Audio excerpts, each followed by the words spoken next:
Well, hello there, everybody. I am hoping you are all doing pretty good tonight. It has been feels like forever since the last time I streamed.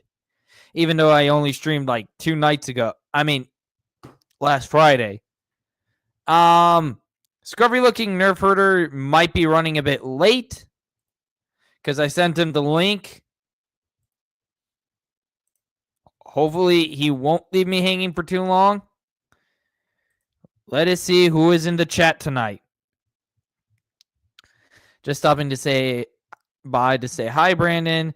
Grizzy's going live in less than 10 minutes so I'll be over on his channel. I'll probably come over here if you're still live when he's done streaming.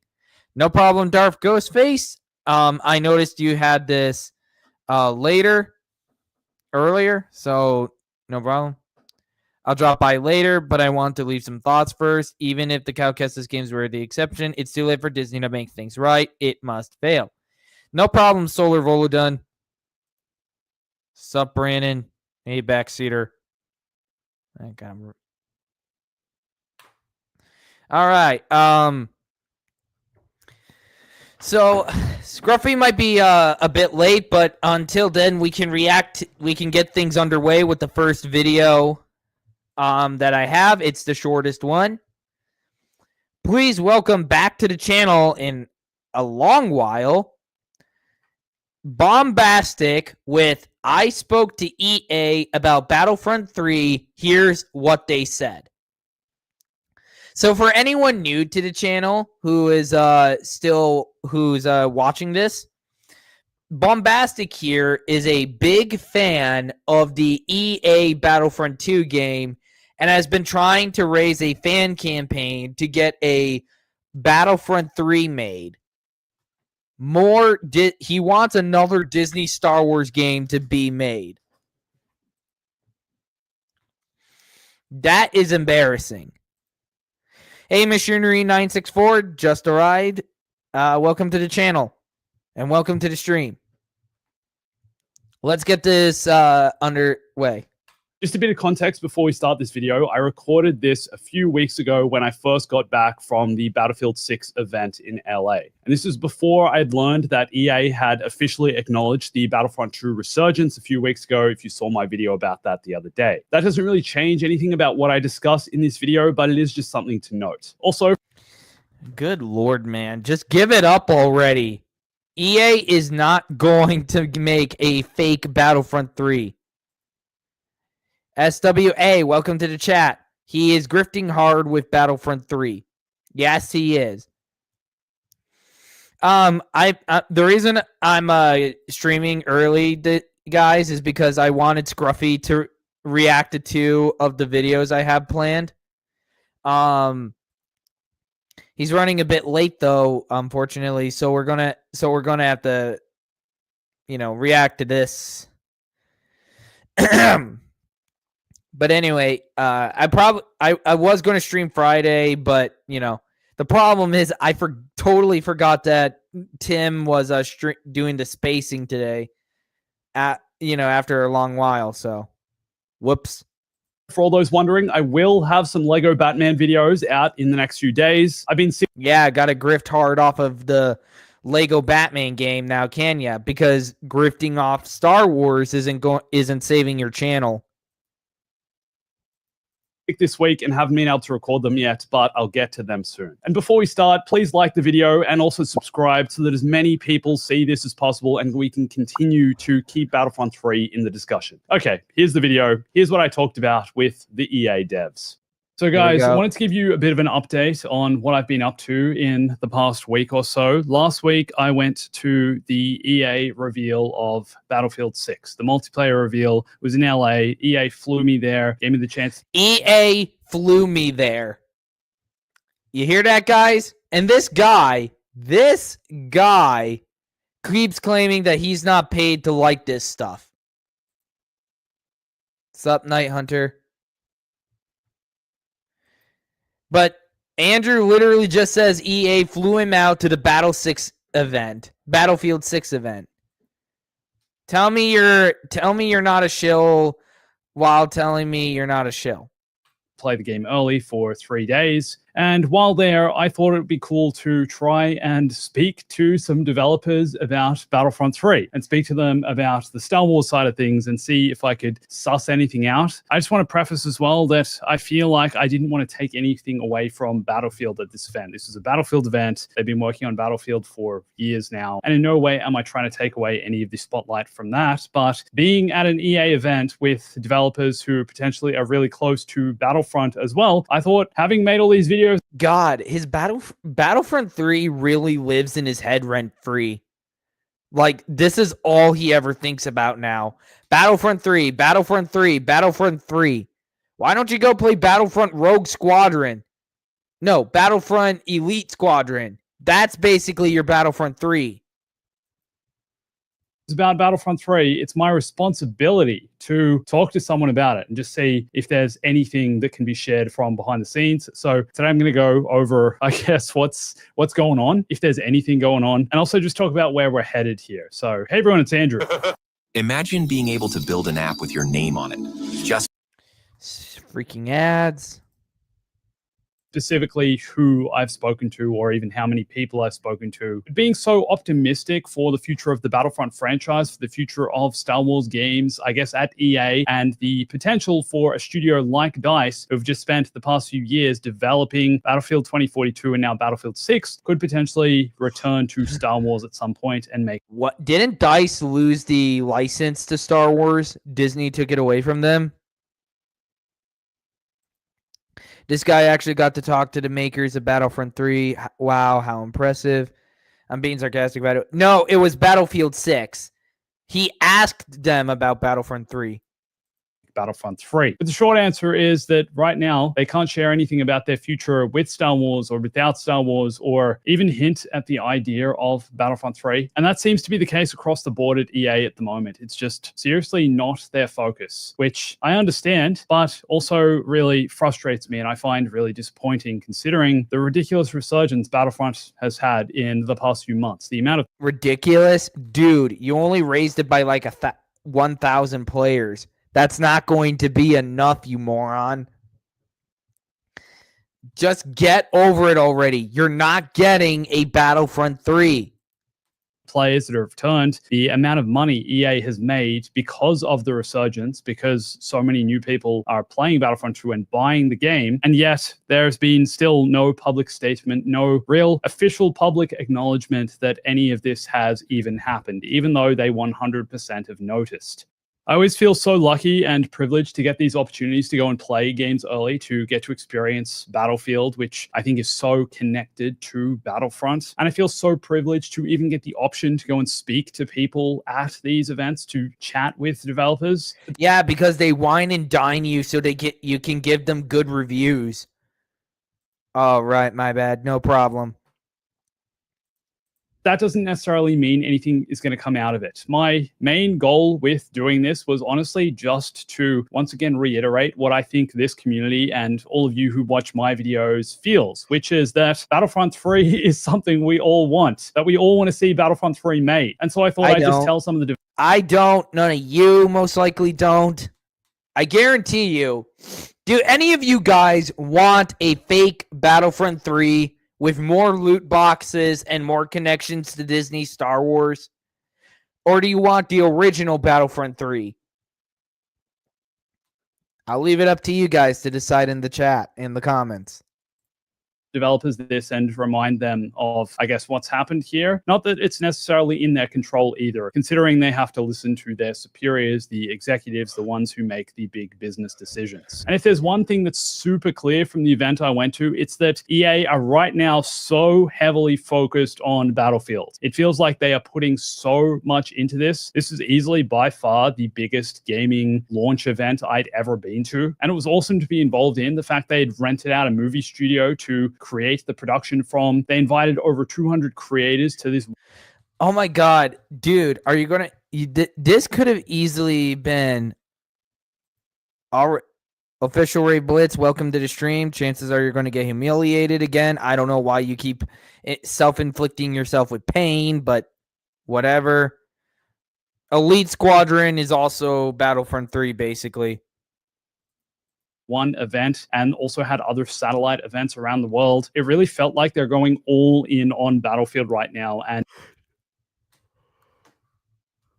chances are the reason they're going all in on Battlefield 6 is because they need the money. Like, they need a serious win so they stop looking like fools. That's the way I'm seeing it. They seriously need a win.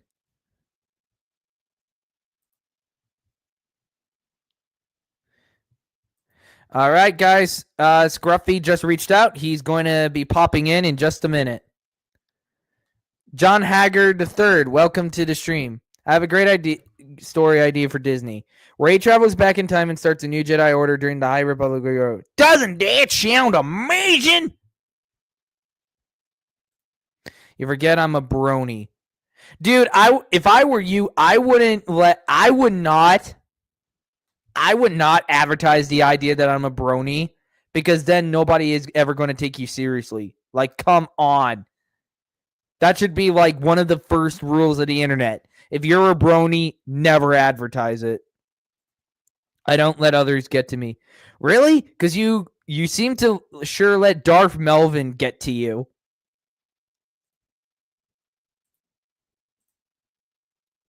Just saying. You did in fact leave Star Wars Grand server because you got your ass kicked. And you got humiliated. We don't take kindly to Darth Melvin slander around these parts. Also, OG Star Wars absolutely slaughtered you in my community post. That series, the Batman 2004, is dope. Thanks for putting me on. No problem, John Haggard III.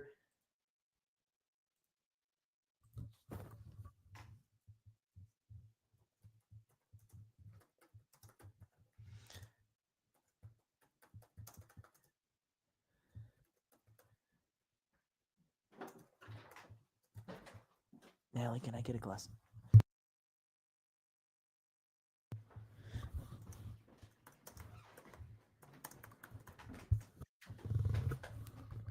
Oh, and here he is, guys. Scruffy looking nerf herder, welcome. Hey, sorry I'm late. Had some issues with my mic, but they should be all right now. It happens. I know I streamed. I wanted to stream with you because I wanted to see your reaction to 2 of the videos we've got, but I totally forgot the spacing return tonight. Oh, okay. Yeah, so that's why we're pretty much have such a low turnout.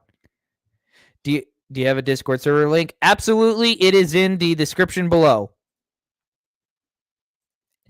Official Ray Blitz. Hey, people are allowed to have an opinion. That's all they are, opinions. Disney Star Wars being fake Star Wars isn't an opinion, it's a fact. Scruffy, what do you have to say to that? Yeah, I mean, it's all in the sales figures as well. If you like anything Disney Star Wars, you're a fake fan. I am surprised that he keeps coming back here. Anyway, I'm covering Bombastic with more Battlefront 3 stuff. He got flown out by EA to the Battlefield 6 event, and he decided to try and talk to some of the devs about Battlefront 3 because it lives rent-free in his mind. I highly doubt they'd tell him anything. Yeah, they didn't. He says that they couldn't hint at anything, they couldn't tell him anything, nothing. Why is he even making this video? Because basically I honestly don't know. Like, Star Wars, he's a Star Wars gaming channel, but the problem is because Disney Star Wars has put out like 0 games in the last few years, outside of Outlaws being a complete and total broken mess, he's got nothing. Like, he's making videos on Lego Batman because he needs something to latch onto. I mean, I don't hate Lego Batman, but it's just It's like Me you said, neither. he's got nothing. So Yeah, I covered that last week. There's no hierarchy of fandom. Sorry to say. Yes, there is, and you are in the fake fan side. Sorry. No, wait, I'm not actually sorry to say that. yeah, I don't know. It blows my mind that people actually enjoy the Disney version. I can't understand it. You don't get to say who and who isn't a fan. That's not. Yeah, that's how gatekeeping works, and I'm a gatekeeper. Member of the Gatekeepers Alliance. I don't understand. Disney Star Wars has no affiliation with George. He isn't involved in the creative process or You forget anything. that. You forget official Rave Blitz is a TCW Glazer. Yeah, he does defend TCW a lot. Gatekeeping is toxic and turns people away. Well, if it keeps people from infecting the fandom and spreading lies and misinformation, I'm all for it. You're not better than anyone else, otherwise you're just a narcissist. No, I'm not. I care about future generations growing up with real Star Wars, not fake Star Wars. That's not me being a narcissist. That's me actually caring for others.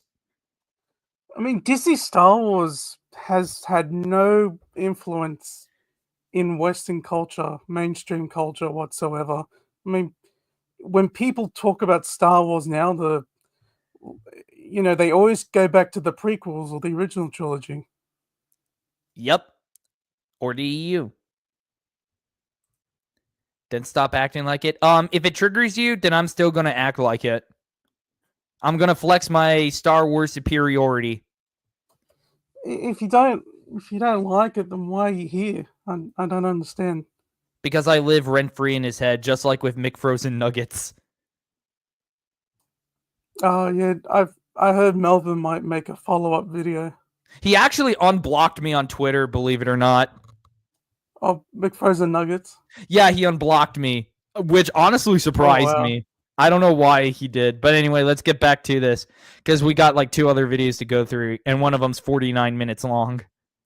DICE are pretty much solely focused on Battlefield, as are the other studios who are working on this game as well. Incredible. I mean, to be fair, EA hasn't had like a single win in a few years, so I wouldn't be surprised that they're trying to throw all their money into this one. And it looks like Battlefield 6 will actually be their first win in a while. Oh my god, stop defending Disney Star Wars shills, you idiot. This just makes you more and more of a fake fan yourself. Yeah, I mean, it's their business if they like it, but, If it's their business, but that doesn't mean there aren't going to be consequences. I don't make the rules, I just enforce them. Mercher thing to do is to encourage others to try the old stuff and say, why? They don't want to read the old stuff. They make that perfectly clear. They'd rather shit on it than experience it. Yeah, you're forgetting that a lot of the people that we engage with don't want to read the EU. They don't want to. They'd rather stick with the Disney version and try and crap on the EU. For example, Darth Momo. Yeah. Excellent example. He'd rather piss all over the EU rather than sit down and read it. He acts like he can't read it. I mean, he made a 6-hour video trying to convince people that George didn't care about it and that it has no relevance in Star Wars. Check out Scruffy Looking Nerf Herder if you want to see him debunk part of that video. If you know it, and if they don't want to read, then they don't want to. It's that simple. You can't force someone to like something. Okay, then we gatekeep them. Simple as that. They don't want to actually be bothered, then they're no longer Star Wars fans. I mean, Star Wars, again, has no affiliation with George, so I don't really see why people are getting upset that we're, associating like one group with another, if that makes sense. Because he simps for Ahsoka, that's why. No, you gatekeep them. It's as simple as that. You don't like it, get off my channel. Yeah, I mean, no one's forcing you to be in the comments. Just go to another stream or something. Casual Chris, welcome to the stream. You knew, huh?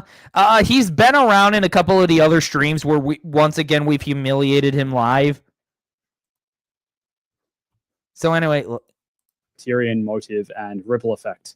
And all of this basically confirms comments made by some of EA's executives over the past few months and last year. A few months ago, an email was revealed by IGN from Laura Milley, who is the president of EA. The email was about the closure of Cliffhanger and the cancellation of the Black Panther game, but it also mentioned EA's focus on certain franchises moving forward, and most of these are EA franchises, being to that end, email continues. The company is focusing on a small handful of franchises going forward: Battlefield, The Sims, Skate, and Apex Legends. Melee also reassures EA will continue to invest in its Iron Man game at Motive and the third Star Wars Jedi game. Oh, there's a third one. Oh my god. Oh, Christ. JJ's going to jack off to that, right? Yeah, he loves... How... I don't know, man. It blows my mind every time. Yep. Great. Oh, Captain Thievius, welcome to the stream, my man. Great. More overhyped EA slop. Hated that company ever since they bought out Pandemic and BioWare. Oh crap. Pandemic and BioWare. They handled Medal of Honor really poorly as well. I missed that series. Oh, dear Lord. I followed Star Wars for over 20 plus years. I'm an active fan of George Lucas and his work. I love and adore the 6 films, especially the prequels. TCW was the Latch projects developed by Lucas. Well, considering that you defend Disney Star Wars shows, I would say you just threw that 20 years down the drain. Thank you for your service. You're done. Disney Star Wars is antithetical to George and his philosophy towards Star Wars. And TCW is a piece of shit. I mean, yeah. No, I'm quite sure that Lucas wasn't very involved with TCW at all. That is absolutely facts. And once again, scruffy-looking nerf herder basically proves it.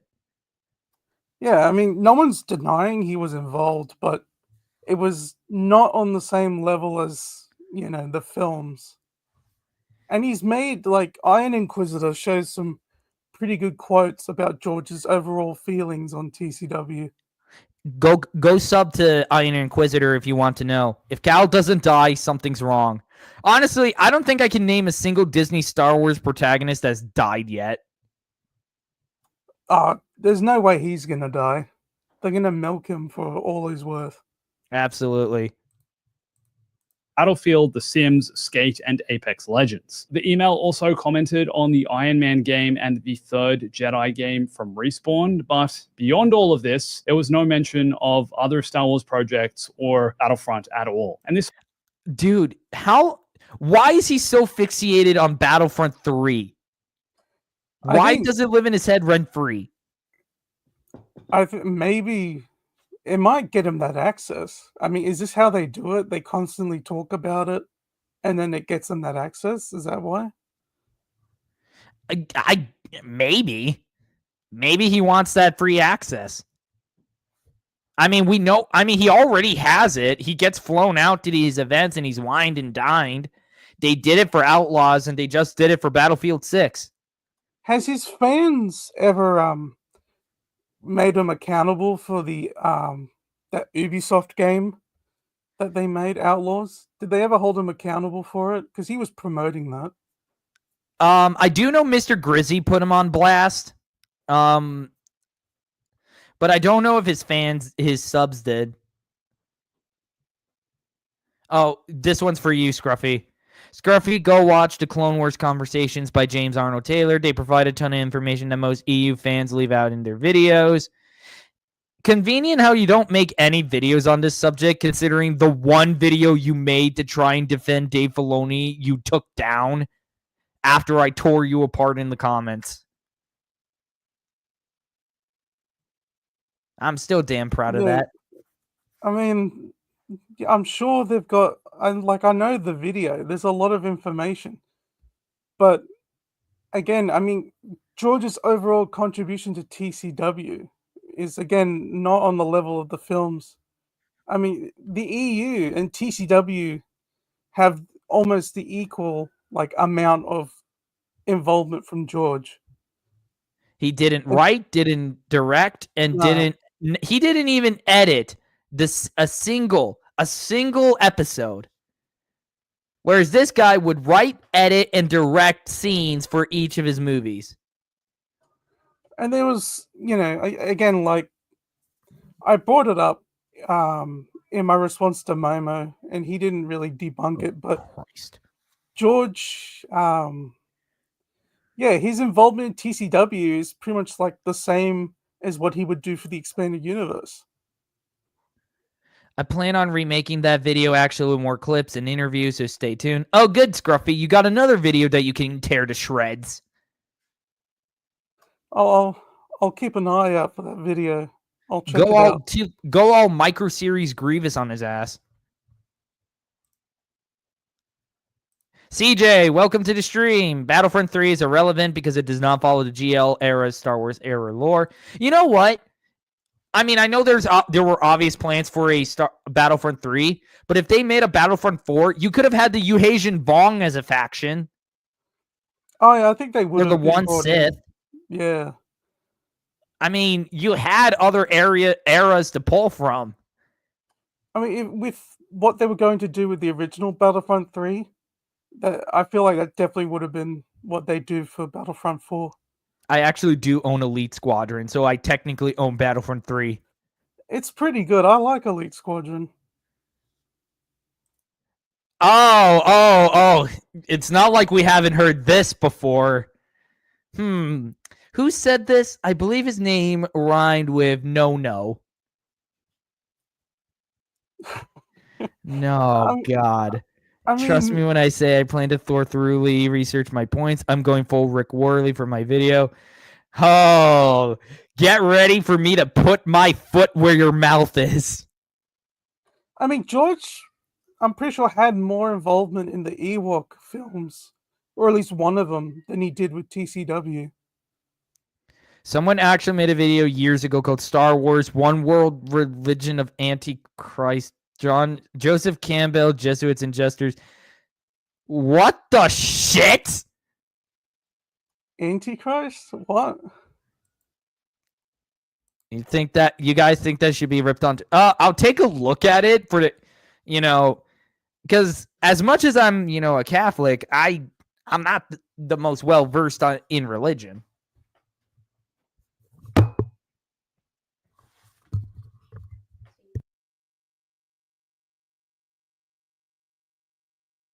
Oh, did your mic unplug? No, I muted it real quick. Oh, okay. Oh, good. Sister was in the room. Filoni admitted in a behind-the-scenes documentary for TCW Season 5 that Lucas wanted Ahsoka dead before the events of Episode 3. He also admitted that he went behind Lucas's back. Yeah. How do you... Oh, wait.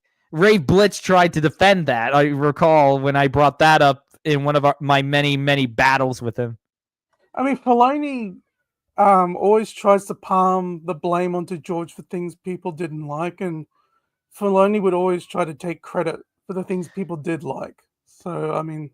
Dude, we're Star Wars fans here. We know who Rick Worley is. Honestly, I disagree with his take on the expanded universe, but other than that, his videos were all right. Well, anyway, let's continue with the video. Also goes hand in hand with what the CEO of EA, Andrew Wilson, said last year, saying that EA are moving away from development of future licensed IP that we do not believe will be successful in our changing industry. Gee, I wonder why. Maybe it's because all of these licensed properties are shit. Or Bantha Poodoo. Battlefront 3 is in that list, I'd imagine. Absolutely. How many times have you said that a channel is a good friend of yours? Oh, you said that before. He said it with Iron Inquisitor. I think he said, oh yeah, he tries to say he has pull with Matt Wilkins. Really? Yeah, he's basically that. doing the script trooper thing where he just keeps name dropping people to appeal to authority. That doesn't work on me, genius. Oh, Script Trooper, he's cringe, man. Like some of the stuff he says, it's just Yeah, I've had back and forths with him on Twitter. At this point in time doesn't necessarily want to work with other IPs, being things like Star Wars, because instead they're more focused on developing their own IPs, such as... I mean, to be fair, that is a safe move to make. As long as you don't wokeify them, and make them cringy as all hell and broken and buggy and all of that, you should be fine. just give, people what they want. Battlefield. I mean, I'd be interested in that Iron Man game if it was good. I mean, it's EA. I wouldn't count on it, but you never know. I mean, yeah, I'm more invested in the new SpongeBob game that came out, the port for Plants vs. Zombies, and the new Lego Batman game. That's about it. Oh my god. You call me a fake fan when I'm currently reading New Jedi Order, but you know what? Dude, you literally tried to defend Disney Star Wars fans earlier in the comments, and you threw a fit about Legacy of the Force, even though you have not... No. It wasn't Legacy of the Force. You threw a fit over Fate of the Jedi in Scran's server, even though you ended up admitting you haven't read it yet. oh, was that when he left the server? That's when he left Scran server. I remember because I was one of the first people on Scran server, and I was there. Like, that took the whole day. Because he apparently thinks Jason Solo's turn to Darth Kestis doesn't make any sense. Yeah, fans, not Disney Star Wars. What do you mean by this statement? Learn the difference, sir. You don't make yourself clear. Are you saying you're not a Disney Star Wars fan, or? Well, you certainly defend people who are fans of it. Dude, you don't want to ask that question. You'll get nothing but brain dead responses in return. Battlefield, such as Skate, such as The Sims. If EA works mostly on these, then they essentially don't have to pay licensing fees, which, for example, they have to pay to Disney for licensing the Star Wars brand. Even if Star Wars Battlefront 3 was to be a huge success and made EA a lot of money, which we both seriously doubt. I mean, they killed Battlefront. Not after Battlefront 2. I mean, I remember when that happened. Oh, worst moment for EA. You killed two of the one of the most beloved sub-series for Star Wars gaming of all time. Two of the highest selling Star Wars video games of all time. And the first one, they only did the original trilogy era. They didn't even do the prequels. Because back then, it was like Disney gave into the prequel hate. Yeah. Then they started monetizing off of the prequels. And even then, it's mostly just the Clone Wars. Yeah, it's just TCW garbage. Yeah, they're milking those 3 years for all they're worth. Huge chunk of that money would have to go to Disney versus EA instead deciding to invest heaps of their resources in Battlefield and keeping 100% of the profits. And this here, I think, is part of the huge problem that Battlefront 3 faces. The fact that EA just doesn't seem like they want to make it because they're so focused on their own IPs and development. Battlefront 2 was a massive failure. It had controversy over the loot boxes. They don't want to go through that grief again. It makes perfect sense why they wouldn't jump back into it. Especially with how, you wanted to unlock Darth Vader. I forget what the numbers were, but the amount of playtime you would have to invest was crazy. Oh, Christ. Official Rave Blitz at it again. Luke Skywalker would never kill an enemy in cold blood, which is exactly what he does in Legacy of the Force. It's out of character for Luke. Well, how would you know? You never read it, so you probably don't even have the freaking context. So, I mean, if that's out of character for Luke, then what's your opinion on Last Jedi? Was him trying to kill Kylo Ren out of character, like without trying to redeem him or bring him back? EA wanted to give people a strong sense of pride and accomplishment with their loot box Oh my microtransactions. god, that quote. Yeah, I remember that. I actually, back when I was playing the EA Battlefront 2, don't worry, once I started playing the OG, I never looked back. I didn't spend a single dollar on loot boxes. Oh, neither did I. Oh, It's he just says The not Last worth it. Jedi is also bad. I mean, I don't see how what he does in Legacy of the Force is out of character. I don't. Both Legacy of the Force and TLJ misunderstand Luke Skywalker as a character. How would you know if you haven't read Legacy of the Force? You actually have to read it first. Or go check out OG Star Wars. She shares clips from Legacy of the Force. She explains why Luke Skywalker can't go after Jason. Yeah, I mean, she shows, like, even in the audiobook, she shows that section. Actually, a couple days ago when I shared a post about how badly the sequels ruined the ending of Revenge of the Return of the Jedi, he tried to say that a lot of the stuff the sequel supposedly did, the EU did as well. What? Oh my god. I guess Dark Empire was his, like, major go-to. I watched a review by Quality Autism, and he completely tears Legacy of the Force, a new one, as well as Darkness. Okay, then, when I start reading those books and I start making videos, he's on my list. So thank you for giving me another target to go after. And I'm guessing Quality Autism likes Disney Star Wars. He probably does. I'd have to double check after stream. In games like Battlefield 6. I mean, DICE have been all in on Battlefield 6. The event I was at completely screamed that. And in some way, from a business point of view, I completely understand this. I understand what they're trying to do. At the end of the day, all of this is a business. And perhaps EA just aren't the ones who are going to make Battlefront 3. Perhaps if we do ever... Give it up, man! The dream is dead! It was dead but when it even started! He's just upset he won't get his access. No, he's a fellow EU fan. He just hates the Denning. The Denningverse does not exist. The Denningverse does not exist. Christ. He actually does rate the EU decently. I'll be the judge of that. And so will Scruffy. No, it doesn't. Troy Denning did not have any exclusive or access. He wasn't placed higher than the other writers. Yeah, I don't understand that. And again, Troy Denning had to go to George Lucas for approval.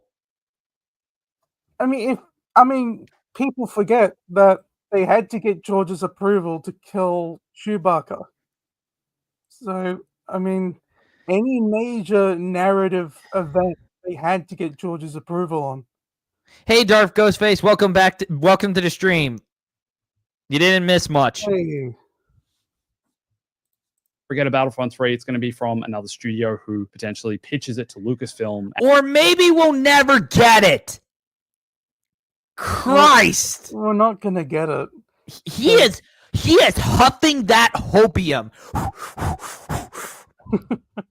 Yeah, I mean, he wants that access. He wants those free trips, you know. He wants all that. Oh my god. Ray Blitz, it's not up to Timothy Zahn whether or not Mara Jade dies. That's George Lucas's decision. Yeah, I mean, yeah, exactly. It doesn't matter whether Timothy Zahn wanted her dead or not. It's not his decision. That's like saying if I killed off J. Jonah Jameson, it would be a problem because I didn't get the consent of Stan Lee. Yeah. Like, assuming turn the clock back a few years and when he's still alive, and assuming I'm working at Marvel, if I kill off if I wanted to kill off J. Jonah Jameson, instead of going to the editor in charge of the book, do I have to go to Stan Lee, who isn't even in that position? So what's your point, Rave? I mean, okay, Timothy Zahn didn't get to agree to it, okay, but it wasn't his decision. He didn't get to dictate whether she stayed alive or not. Mara Jade is Zahn's character. No, Mara Jade is a character owned by Lucasfilm and was part of Star Wars. Yes, Zahn created her. That doesn't mean he gets to make every single damn decision. Yeah, I mean, McFarlane made Venom, but he doesn't get to dictate what Marvel does with Venom. Even though I really wish he would, because honestly, I think any of his ideas would be far better. Oh no, this Filoni faithful is back. Yeah, he's back again. He wants to be seen as the Messiah of Battlefront 3. That's why he desperately wants it, so he can take all the credit. Oh, I see. He wants it to boost his channel. No one cares about the EA version. The real Battlefront 3 is the Free Radical one. Did you hear Jacob Suggs and his fellow shills recently? Yeah, I'm aware of it. Yeah, that's messed up. Alora technically isn't involved in the screenshots. It's everyone else, but she's initially suffering the guilty by association. Tim covering it now live is a good thing. Obviously, we don't have a Knights Gatekeepers Alliance Discord server. And frankly, if you know any of us, which if you are subbed to this channel, I hope you do have some knowledge. You should know that there is no way we would do any of that. No, I mean, yeah, I don't know why they're even trying to. That's slanderous. It's criminal. Absolutely. Jacob apparently was in a. Yeah, he was. Scran shared screenshots on Discord. Oh wow. For the record, Timothy Zahn was pissed because who's to say Zahn would have done more with Mar? Who the fudge cares? Who cares? It wasn't his decision to make. It was George's. George could have easily said no, but he didn't. Let it go. It does not matter. What is your point, Rave? Zahn didn't have any final say on her. He wasn't even working on Legacy of the Force. He didn't work on Fate of the Jedi. If he was working on those, then he could have dictated what happened, but he didn't. So he was probably busy with other sci-fi stuff at the time. Guilty by association is a fallacy. It kind of unfortunately is a fact, because I say that even though the TCW tie-in material is pretty good, it still isn't canon because unfortunately it is tied to the show. Okay, if you think that Unifying Force is a fitting ending, that's you. That is not the objective truth. What is your point? What are you trying to say? These are just your opinions and opinions of others. And honestly, there is no end to the expanded universe. It could have kept going thousands upon thousands, millions upon millions of years into the future. I mean, we had Cade and China. We had Legacy. Legacy kills your point. Yeah.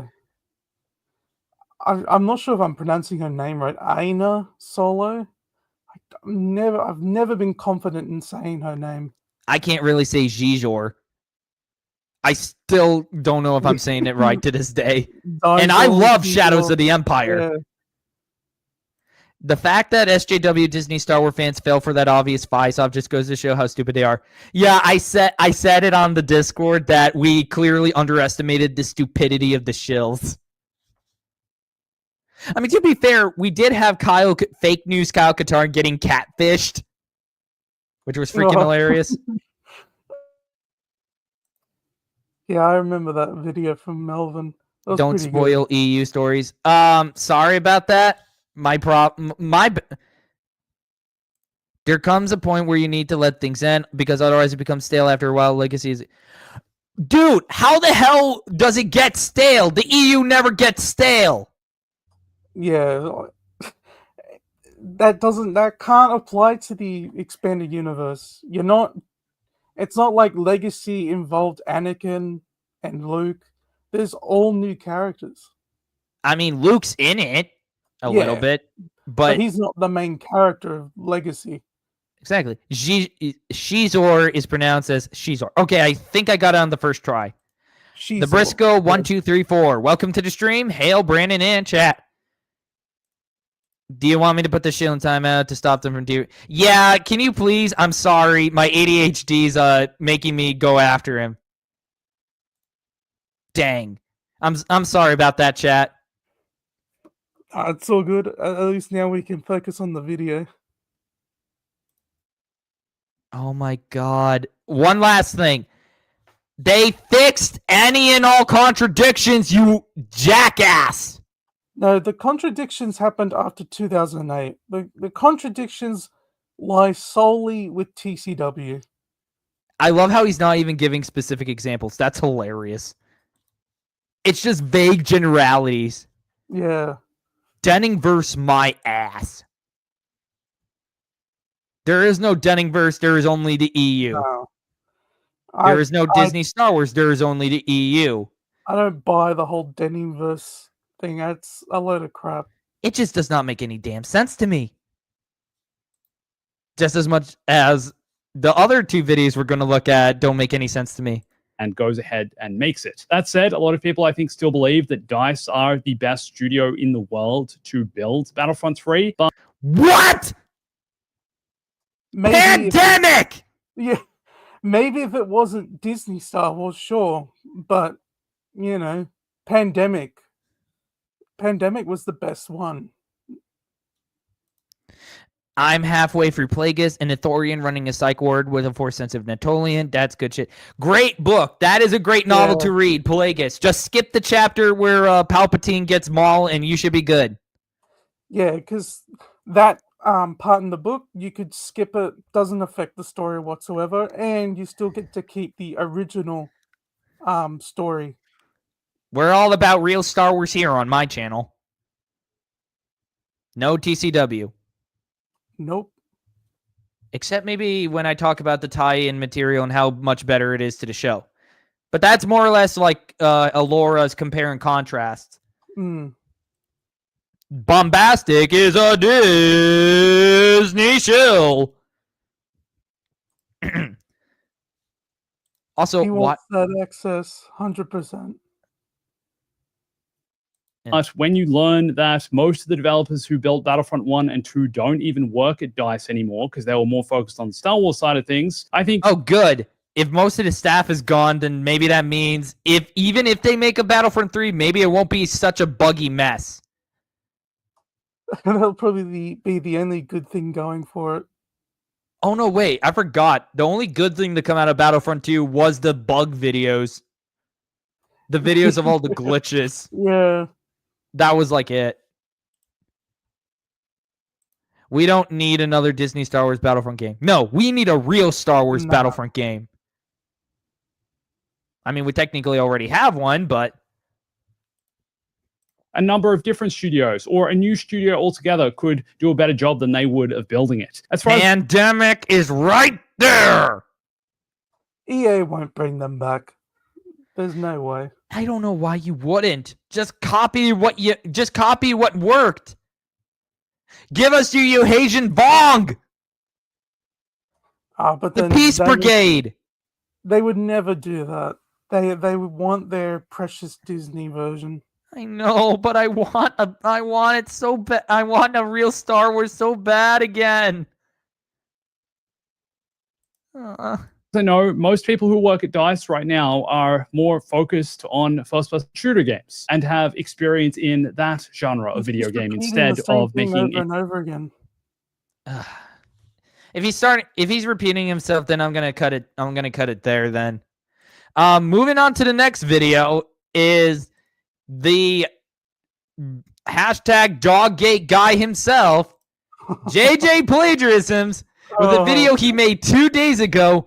Why the Jedi games are like the only good Disney Star Wars content. Oh, man. Brace yourself, guys. If your ears start bleeding, I'm so sorry. I am so terribly sorry. When it comes to Star Wars content under Disney, a lot of it is either bland and forgettable or terrible and insulting. And usually it's a combination of both. Nothing seems to be made out of a love of Star Wars anymore, and that's a damn shame. They're either mostly made by whack jobs who want to turn Star Wars into something else with varying results of quality, or people who see Star Wars as a lucrative franchise to push their own personal agenda. None of them have any respect for George Lucas, yet still feel the need to rub over all the shit he made. And that's the central problem with Disney's Star Wars. Okay. We've been saying that for years. And yet here he is trying to say that it can be better. JJ Plagiarism's voice is so annoying. Yeah, I think he has the second most annoying voice outside of no, Cosmonaut Variety Hour. That's who I was thinking of. Oh, not that guy. He has a really he has that kind of personality where if you saw him, you'd really just want to give him a good one across the kisser. A good decking. Yeah. A lack of respect for the source material, and secondary to that, they're all bland and forgettable, aside from the parts that make you really angry. Star Wars games under Disney are... Disney Star Wars, no matter what part of it is, fills me with blinding rage. It's just, there's no creativity, no love for Star Wars. No passion. Yeah, exactly. Lucas got bullied into selling it. Yeah, he was. I feel so bad. I feel so bad for him. There's a quote, like in 2012, like the year he sold it. Why would I want to make any more if people are just going to crap all over it? Yeah, and tell you how much of a horrible person you are. I really want to go to see his museum, and me too. I want to go there, and I doubt I'd ever get the chance to meet him. I mean, it would be my absolute dream to see the man that, for all his mistakes, I still have something of a respect for. And I'd tell him, it didn't matter the mistakes you made. I love your Star Wars. Everything you made, I will forever cherish. You made my childhood. The guy's a legend.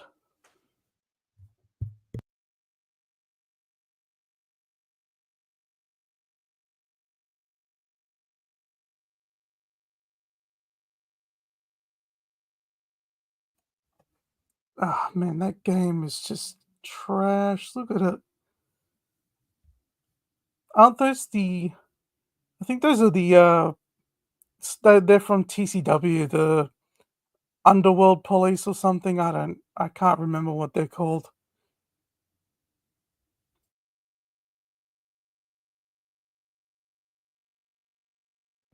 Sorry, guys. Bit of a hiccup. Give me a second. It's all good. It's all good.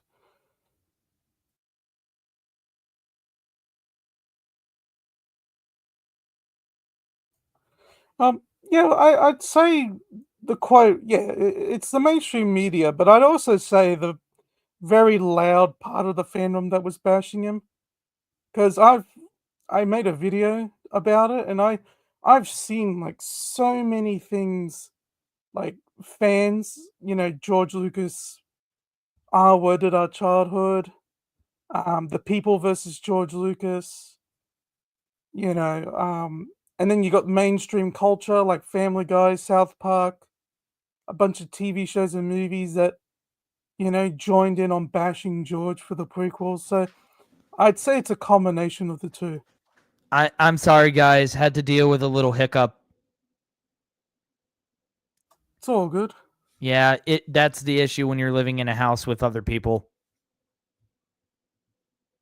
The quote from Lucas in 2012 was talking about the mainstream media that always bashed him, not the Star Wars fandom. Yeah, he didn't blame the fans. Although he should have totally blamed prequel haters. Yeah. I totally would have loved it if he flat out addressed Mr. Plinkett. Well, like he just savagely ripped into him. That would have been That would have been the greatest showdown in the history of showdowns. That Plinken guy, he's just. How is he even still relevant? I don't know. Okay, we got to get back to it. Kind of a bit different though, because since Disney doesn't give a shit about the gaming industry, they're kind of a last resort for quality content. The problem was Disney very much gives a shit about the gaming industry. Oh yeah, I mean, didn't they buy a portion of Fortnite or something? They definitely advertise a lot on it. Yeah. I mean, Fortnite was part of their Rise of Palpatine campaign. Oh yeah, and they had that whole speech play in Fortnite, but not in the movie. Because, good lord, they can't make a good movie anymore. they pawned off the license to Electronic Arts, one of the worst gaming publishers ever. And while they may have some competitors, surely there's someone else they I don't know. EA won worst company in America like twice. I think Ubisoft is beating them at the moment. Yep. Poor Rayman. Yeah, oh, I love Rayman. I have to play Rayman. Hoodlum Havoc is my favorite.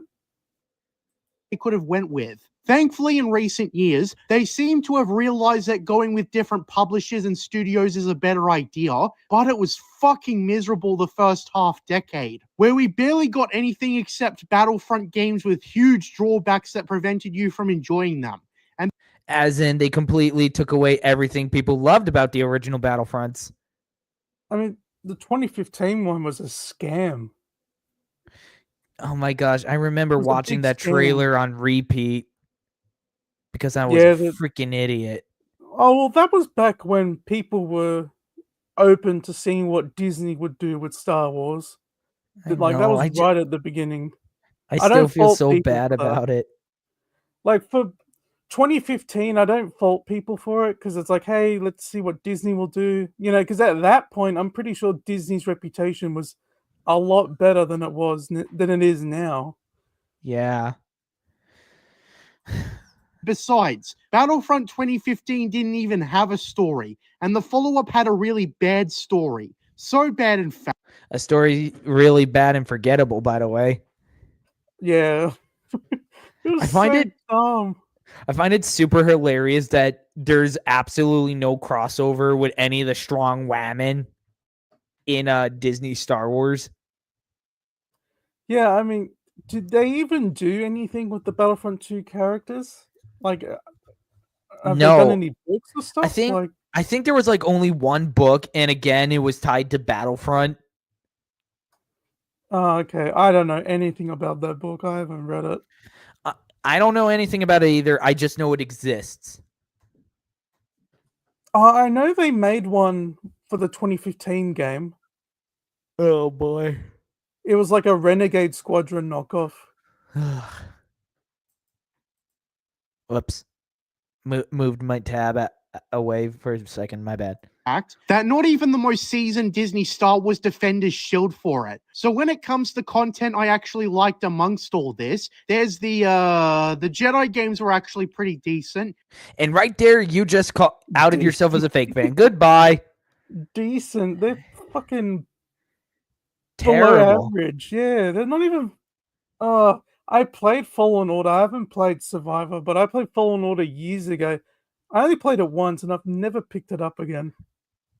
I've played Fallen Order. I played some of Survivor. Was Survivor any good? I mean, it just looks the same to me. It has some improvements from the first game, but it still sucks. Especially since it ties in with the woke republic. Yeah. I mean, I remember when it came out, it was labeled like the worst PC port for the year it came out. Ouch. Was Battlefront 2 the one with the ivermectin chick? Iden Vericio was her name. Oh yeah, and they show you that what's that thing that the Empire does in the Disney version? Operation Cinder? Yeah, that's so stupid. There is no good Disney Star Wars content. Tell that to the Nah. shills.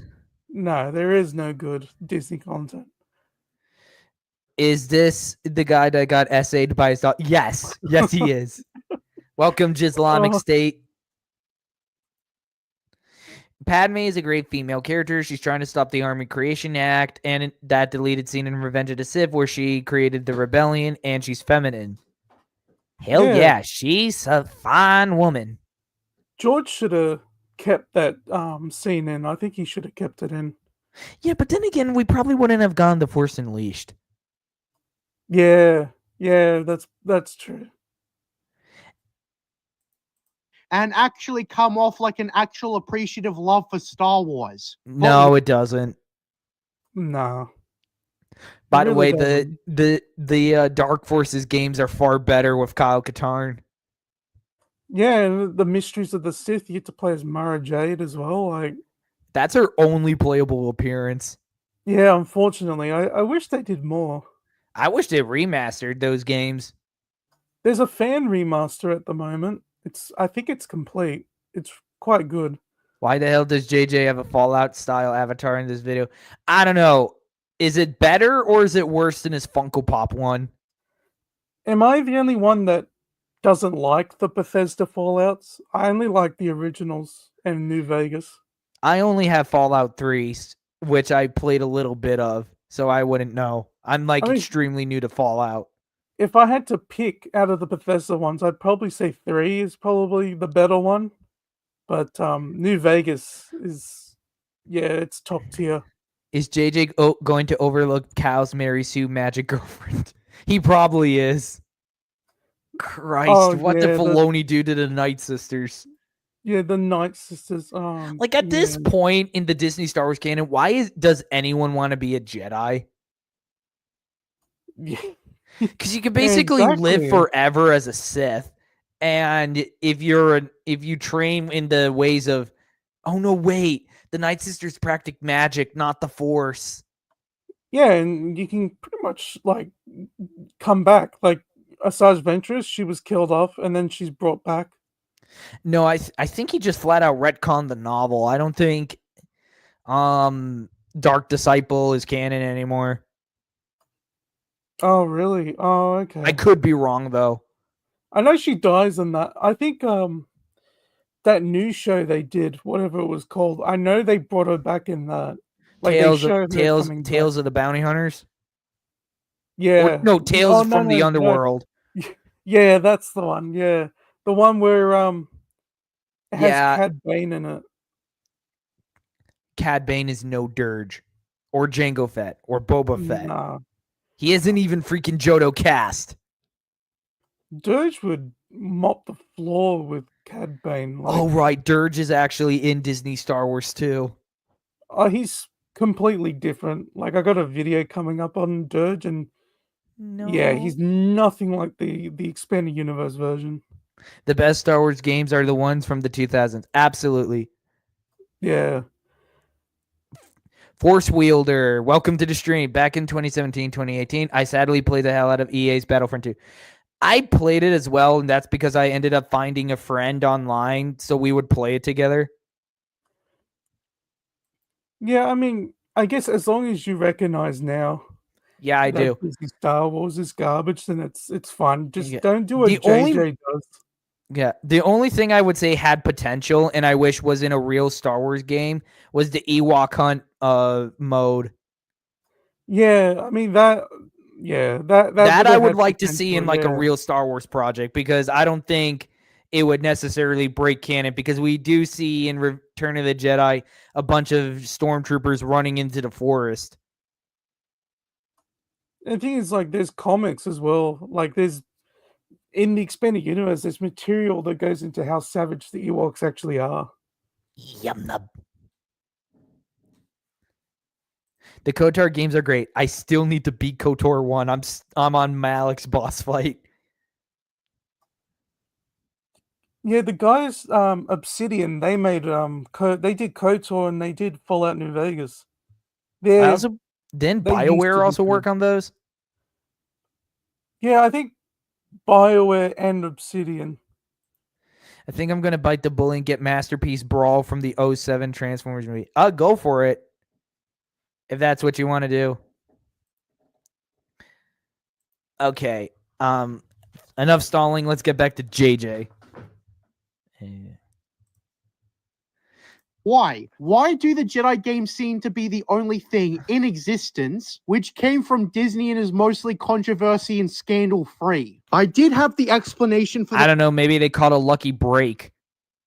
I mean, they haven't had one since. Absolutely not. Also, I find it so weird that in Disney Star Wars. No, wait. I know why they didn't have Coruscant in those movies, because it's from the prequels. Yeah, I mean, remember, prequel's bad. Anyone who says that nowadays deserves a good old slap across the face.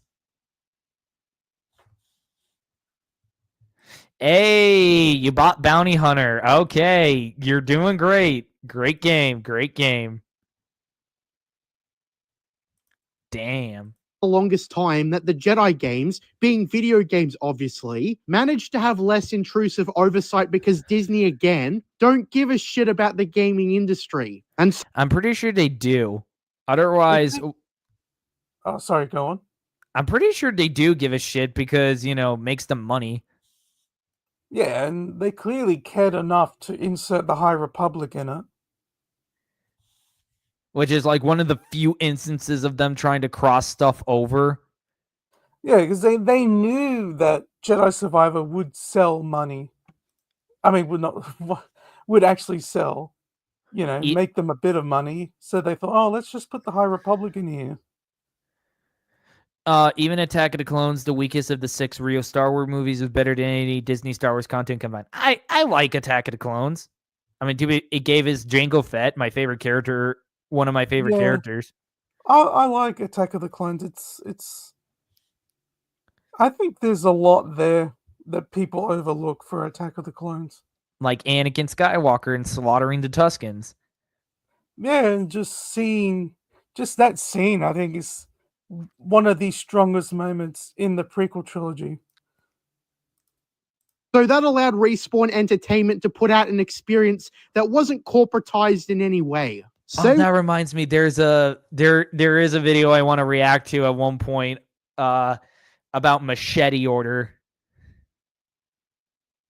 Machete Order? Okay, so you know how there are some people who say that in order to preserve the Star Wars, there are people who say watch the first 3 movies and then the prequels. Oh, okay, yeah. Machete Order exists to preserve the Darth Vader twist. It's like you cut out episode 1 entirely, and then you just kind of jump around and watch the movies in a specific order so you preserve the twist, because that's stupid. Why? I'd rather watch it the way George intended people to watch it. Because people can't let go of the fact that, it's not a plot twist anymore. Oh, man. Like, that's the thing with OT purists. Like, they're just annoying. What you will about Battlefront 2's revival, but the story was still awful, and the game didn't reach its... Oh, he's aware of the supposed revival. I put revival in quotes, by the way. Revival. Okay. What's preventing Cal from just falling out of this gunship and escaping? Yeah, I mean, he's a Jedi, and he's just handcuffed. full potential anyways. That's why it fell short. Do you know what's really fun? More ads. Now, I never said that the Jedi games were masterpieces, but its shortcomings are a result of things like a story that fell a little bit short, and technical issues, and maybe taking the gameplay a little too literally, but none of those problems have anything to do with pushing an ulterior agenda or insulting the fans. I mean, they pushed the woke republic. That's pushing an agenda. Yeah, I mean, just look at the woke republic. Also, the Empire does jack during Disney Star Wars. They can hardly capture any of the good guys. they're just they're very incompetent. I mean, the Separatists, the CIS were incompetent. You know, like Return of the Jedi ruined Star Wars in the same way that the Battle of Yorktown ruined the United States as a country. I would not know. Just a natural shortcoming in the development of the games. I mean, after all, having a protagonist that Snowflake's ripped on as a boring white male protagonist kind of exposed the hypocrisy of those people crying foul when it came to Moses Ingram. Or why is he even doing this video? Like, there are going to be people He's who doing will attack he's him. doing this because Darth Melvin called him out because he was thinking of doing an analyzing video on Melvin. Yeah, there are people, you know, the Acolyte fans from that group that are probably going to attack JJ in the comments, and I don't think he's going to handle it very well. He can't handle anything well. He can't even handle the most basic of criticism well.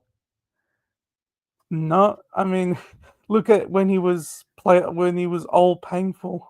Yeah, because he made a community post asking if he should do an analyzing evil on Darth Melvin, and that prompted Melvin to make fun of him.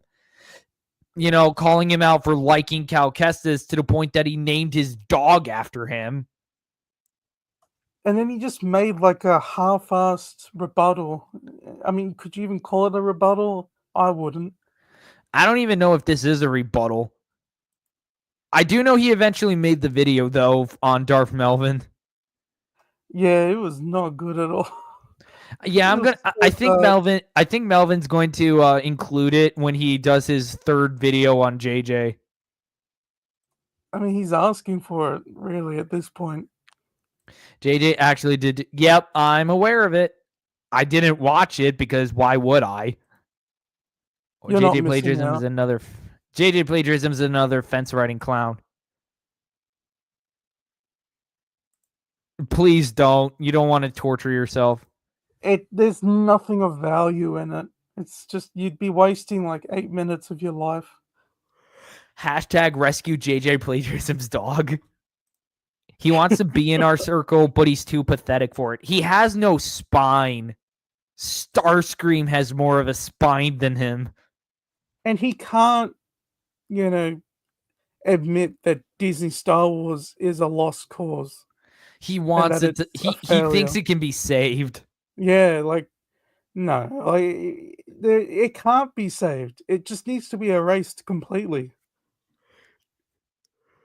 Mandela Stenberg, especially since the latter is the racist and not the other way around. But point is, given an actual protagonist that has no ulterior motive is a blessing, maybe we should only get white male protagonists from now on out if they prevent Disney's writers from being lazy. And I mean, we can have female protagonists. Star Wars has had plenty of great ones. Yeah.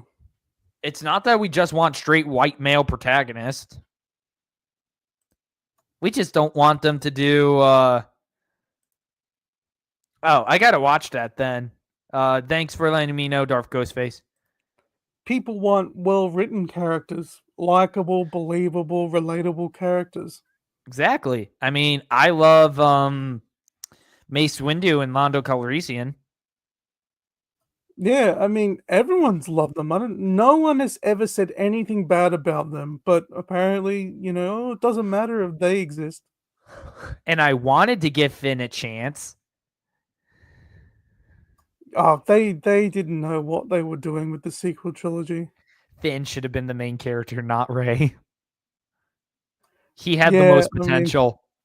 Yeah, and I think he was the one people were most excited for, if I'm remembering correctly. I believe so too. Crying racism when their rubbish characters fall short. But that's a story for another time. That's not to say that there hasn't... right. I remember he quotes Maz Kanata a lot. That should have been a dead giveaway. Yeah. Been questionable decisions made with the characters in the Jedi games. I mean, seriously, what are these designs for the bounty hunters? These look like crap. I do not like the aesthetic designs for Disney Star Wars. Yeah, they don't fit. No, they don't. I want Mandalorians. After all, Sam Maggot wrote an absolutely dogshit novel that was nothing but a lesbiano horny porny fanfiction surrounding Night Well, I Sister mean, Merrin. you should have known that. It was written by Sam Maggs. You should have realized that. You shouldn't have bought the book to realize that. I think he bought the audiobook, not the book itself. Okay. Apparently he has a hard time reading. Well, I mean, it was Sam Maggs that wrote it. I don't like. He was so surprised when when he found out what the story was. I mean, it's Sam Maggs. The same person who made Luke Skywalker bisexual. Yeah, Which basically means she made him mentally ill. and the same person that she was on the writing team for Call of Duty Vanguard, which was one of the worst performing Call of Duties ever. Oh, isn't Call of Duty 7 getting blasted? Yeah, it is. I mean, it might overtake Vanguard. Right. I'll probably just play one of the older games for zombies. Yeah, Black Ops 1, 2, and 3 are probably the best ones to go for. They're the only ones I play. All right. I'll keep that in mind. Honestly, I think JJ also doing the whole I'm a plagiarist because I'm JJ based on JJ Abrams shtick, it just doesn't work. I think it just is an Nah. excuse for him to be lazy and rip people off. Like with Yeah, his I mean, analyzing exactly. evil parody content. Yeah, I mean, you think he put his own twist on it, his own spin, but he doesn't. It's just the same format. Like, I know there's someone who does CinemaSin style content, but he actually has like good points to make. Like he doesn't I've just seen do that. a bunch of jokes like CinemaSins does these days. Yeah, like I've seen quite a few people do that, and they actually do their own version. It's just not a one-for-one copy. Yeah, honest trailers, CinemaSins. I've seen plenty of people Yeah. mimic their style. Thing But that had JJ no just bearing on copied. Jedi Survivor anyways, given both she and Cal Kestis hooked up in a heterosexual manner. So what was the point of that? But It's never okay. I still unfortunately remember Fallen Order. There's never any real suggestion that those two hooked up. No, and I And mean, Battle Scars came out before Survivor did, if I'm not mistaken. yeah, it came out. I remember I remember people talking about it because Sam Maggs was writing it. Okay, then. So, JJ, do your damn research. And the thing is, aren't the video games on the same like tier as comics and books for Disney? I have absolutely no damn clue anymore. Because I'm pretty sure they'd retcon the game as well. The only way Disney Star Wars can be saved is if they decanonize everything from The Force Awakens onward, and even then it can't be saved because Mark Hamill's a nutbar and Carrie Fisher is dead. I mean, I guess George Lucas was onto something when he said animation was the future. Yeah, I mean, I wouldn't even do From The Force Awakens. I'd get rid of it all and just do the expanded universe. I'd continue the expanded universe. Yeah, exactly. And if I was to do adaptations, I'd just do animation. Because frankly, no offense, there's no way you can recast the original actors. You just can't. No. Yeah, animation, I think, would be the best way to do, the proper sequel trilogy and then future expanded universe stories. I absolutely know I would try and bring back Star Wars Detours.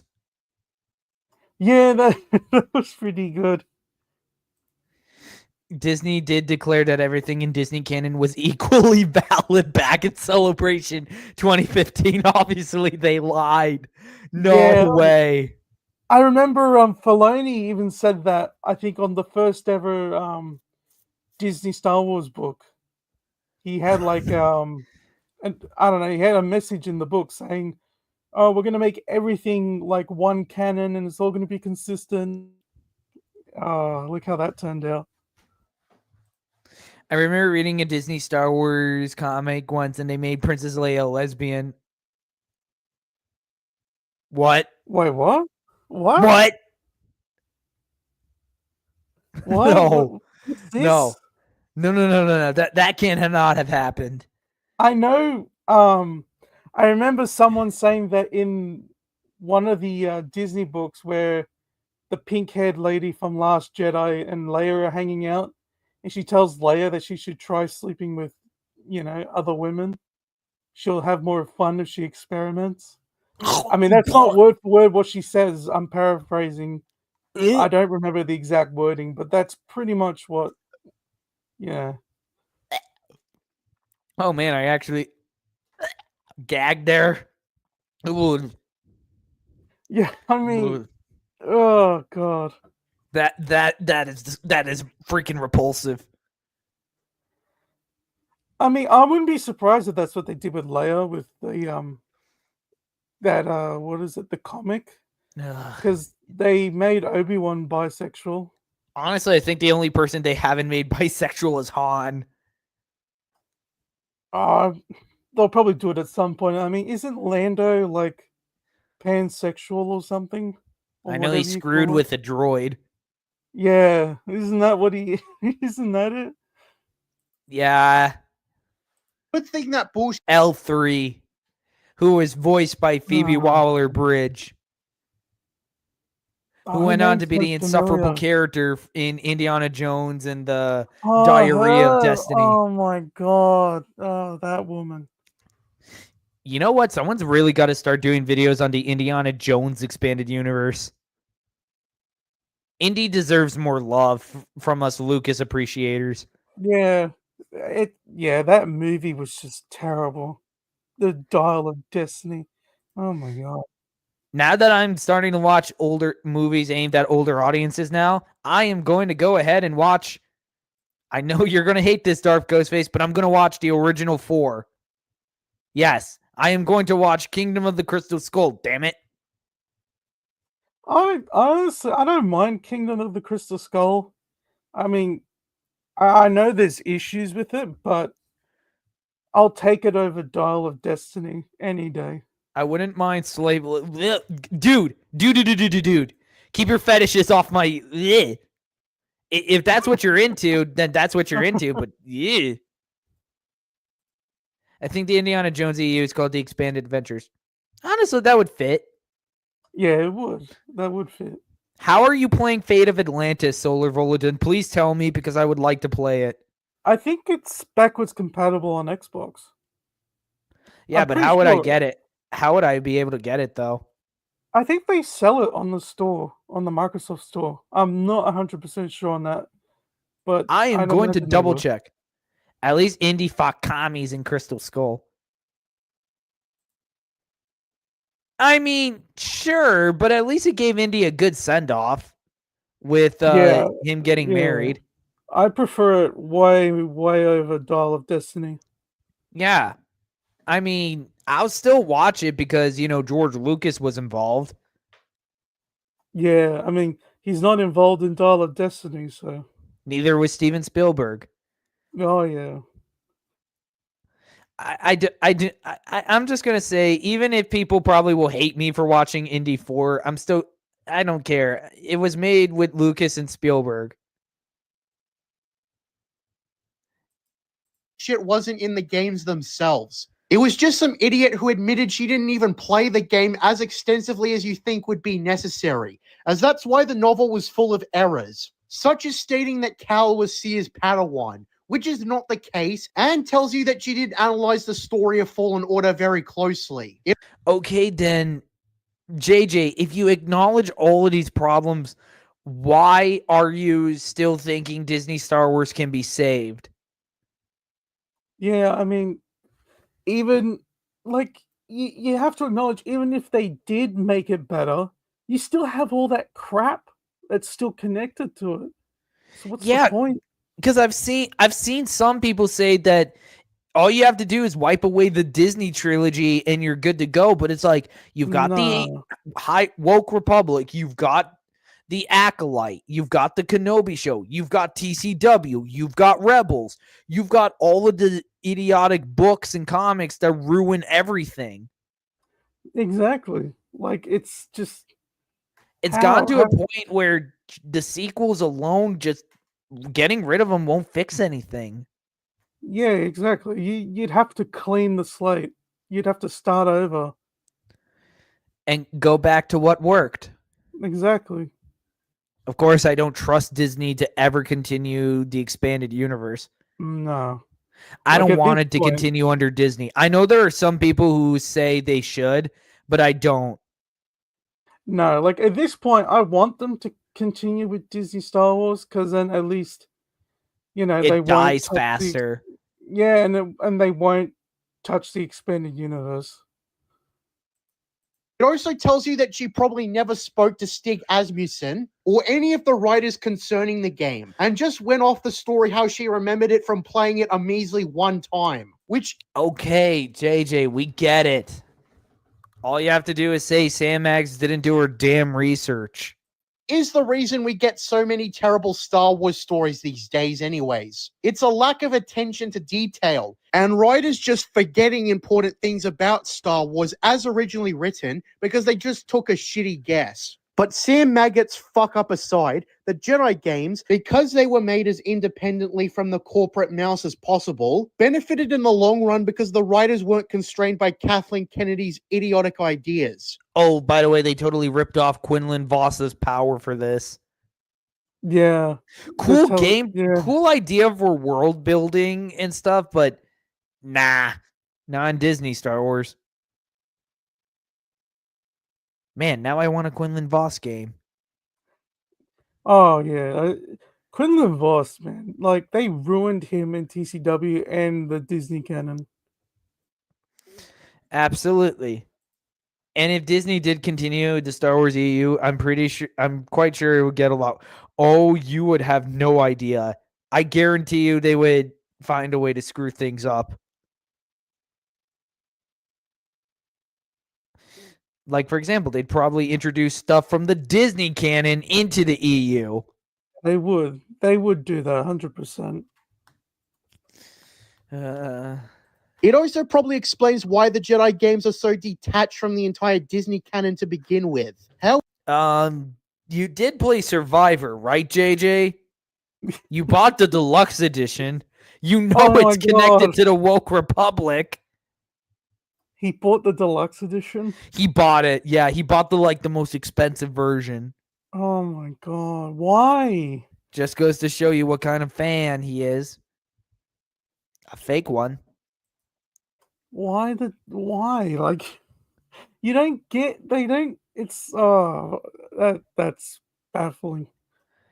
Absolutely. it's a fresh slate, with new characters being the prominent ones, and more notable characters being second class, and not having that much bearing on the story. But as I've said alongside that, just because you give a studio more freedom doesn't mean they're automatically going to put out a good game. The reasons we got Star Wars Outlaws, and it was an expensive failure, has more to do with Ubisoft's generic game design and greed more so than Disney's. Because Disney let them do whatever they wanted, which is why the Ultimate Edition is overpriced. And it's It says the guy who bought the Ultimate Edition for Survivor. You're one to talk. I don't think he knows how it works with, Disney and the companies that they hire to make their games. He's just an echo chamber. He just echoes what we say most of the time. Yeah, and then I think this is like one of the few videos where his actual opinion is shown. In many ways, these fence riders are more annoying than the shows because the shows are their authentic selves. Yeah, fake reactions. Yeah, exactly. Like at least you could give the shows that they're being authentic about what they like. Yeah, and it makes it all the easier for us to make fun of them. got so many shitty problems by extension. The most Disney has to blame for that is licensing Star Wars to Ubisoft in the first place. The problem may ironically be that the leadership is unironically awful. Kathleen Kennedy is the head honcho of Star Wars, correct? She's the one who has all the terrible ideas and leadership skills when she turns Star Wars into her very own whorehouse. I mean, she's not the only one. You got Dave Filoni. You got Pablo Hidalgo. Yeah, I mean, does he think getting rid of Kathleen Kennedy will fix Disney Star Wars. It's like the Hydra. You cut off one head, Yeah. 2 more will grow in its place. Exactly. Wait a minute. Does this mean that Kathleen Kennedy's the Red Skull? And someone like someone like Dave Filoni's Arnim Zola? It'd be like a terrible, bizarro version of them. Oh my gosh. Hey, that means I'm Captain America. Oh, yeah. Oh, I mean, I'd imagine just you going in with a shield at Lucasfilm headquarters. I mean, to be fair, I am a proud American patriot. And the one area that she is not is the video game department. She's the head of Lucasfilm, so yeah, she would have some kind of pull over the video game department, you idiot. She'd have to. I mean, Like, this guy's retarded. She might not be interested in video games, but she does have to overlook, what their money is being used for. Because as I said, Disney doesn't give a shit about video games or the gaming industry. I mean, Disney probably would care a little bit. I mean, why else do you think we're not getting a Battlefront 3? Or why DICE had the Star Wars license taken away from them? I mean, they've done more mobile games than anything else. Yeah, because they need money. Yeah, and And half of those apps aren't up anymore. Oh, yeah, like, they don't last long, but there's been way more than actual, like, AAA games. Of course, they don't matter because they're not canon. Like, even to Exactly. Disney Star Wars, I don't think. Why that's the only opportunity we're getting for quality content. But it's also a double-edged sword, given its potential for game companies to be even more unhinged than Disney. Without a central leader making the decisions on where the franchise is going to go. As a comparison, if you analyze the failure of modern Xbox, a big problem is that Phil Spencer has the mentality of letting studios under Microsoft. You know what? He's not really giving any explanations for why the Jedi games are the only good Disney Star Wars thing. He's basically saying, oh, they don't have direct involvement from Kathleen Kennedy, so they're good. Yeah, exactly. Like, he has not brought up no. one thing. Not one thing. Yeah. Yeah, he basically thinks that if Kathleen Kennedy isn't involved, it's good. No, it doesn't. It's a pretty, like, uneducated view on the situation with Disney Star Wars.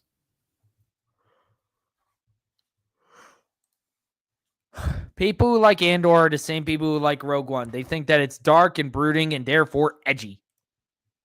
Please. Oh, jeez, yeah. Do whatever they want. While it allows for creative freedom, it isn't balanced out by an effective leader giving the studios deadlines and practical decisions to make sure the game comes out great. So if, say, Bethesda Game Studios makes a lethal mistake in their game design that hurts the final product, it would be... I mean, judge based on what you've said, didn't they do that with Fallout? Yeah, pretty much. Like, what is he trying? What's his point here? How does this connect to the Disney Jedi games being good? I really do not know. I really do not know. I don't think he has a single solid point that can't be ripped apart. Like, all you have to do is compare it to something like Jedi Outcast or Jedi Academy, and you'll see that those games beat Jedi Fallen Order and Survivor like 100 times over. They're way better. Like, oh man, I don't even know why.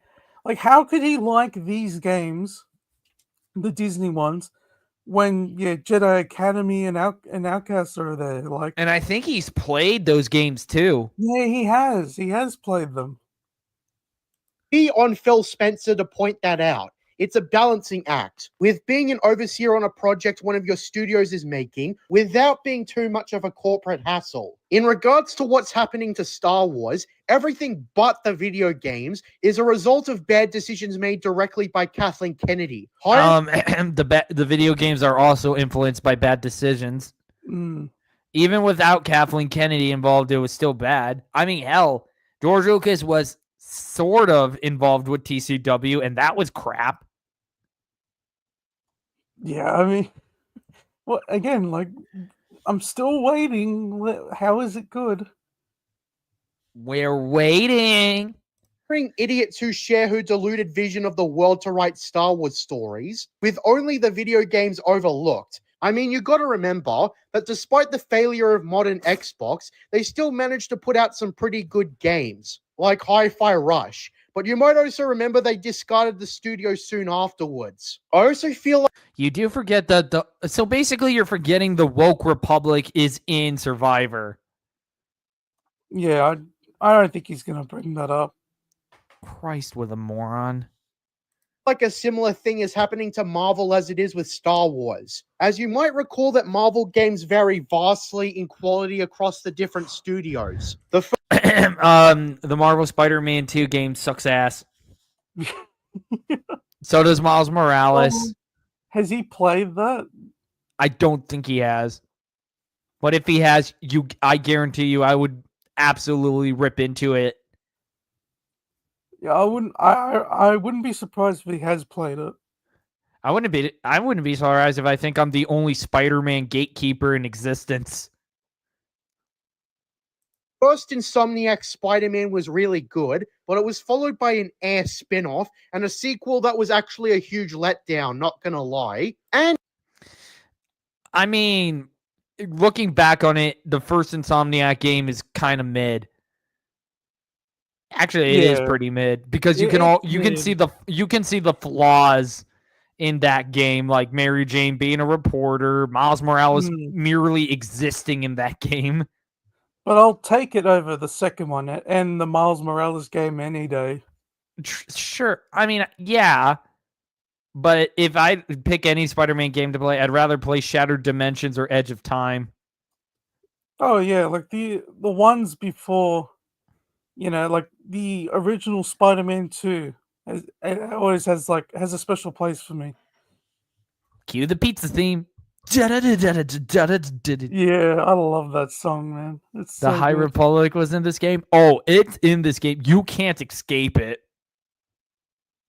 Yeah, it's a pretty big part of the story.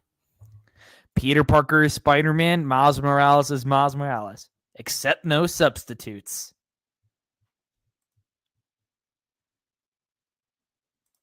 a hypocritical mess, given it had gay flags everywhere except in the Arabic version. Yes, so much for Pride Month. We've also had Marvel's Avengers, which was a failure, and other games like Midnight Suns, which Literally nobody remembers Midnight Suns exists. I don't even think Midnight Suns was a failure. Though, I don't think it honestly. I don't know if it. I don't think it failed, but I don't think it did too phenomenally either. I know their rendition of the Spider-Man suit was absolute garbage. I mean, I'm pretty sure it's still on the Steam store, whereas the Avengers game isn't. Yeah, they discontinued that service a long time ago, which is good.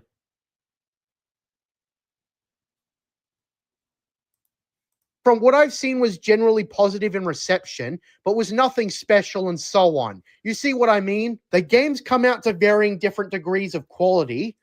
Honestly, all the Disney Star Wars games have been garbage. Yeah, they really have. Honestly, Insomniac Spider-Man received a lot of praise because honestly, people are just so starved for good Spider-Man stuff because we haven't had it for like over 20 years. So we're suffering through abused fandom syndrome. Yeah, pretty honestly, much. Marvel Rivals is like the only successful Marvel game, and I guarantee you it's only because of the character designs for the women.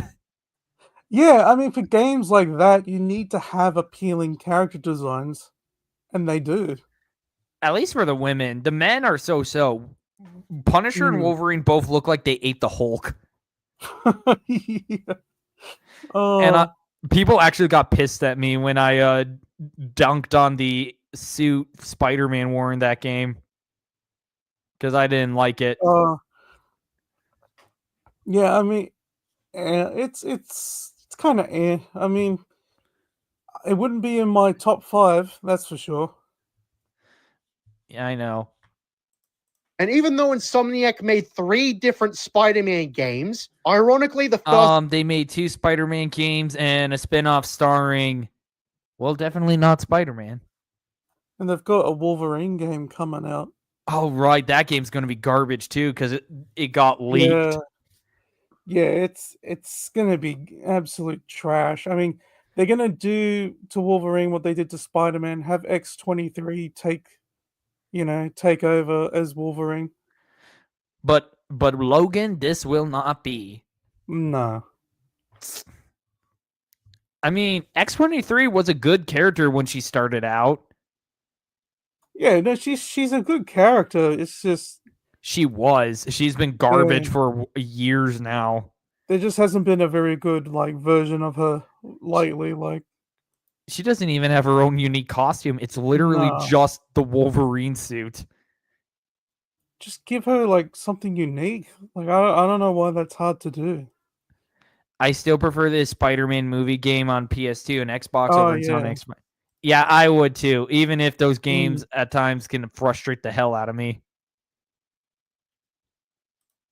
one was the best, and the 2 games afterwards were vastly inferior. While I do prefer Jedi Survivor over Fallen Order, Oh, he prefers the game with the woke Republic in it over the game that honestly, Oh my god. I mean, honestly, Fallen Order has one of the most.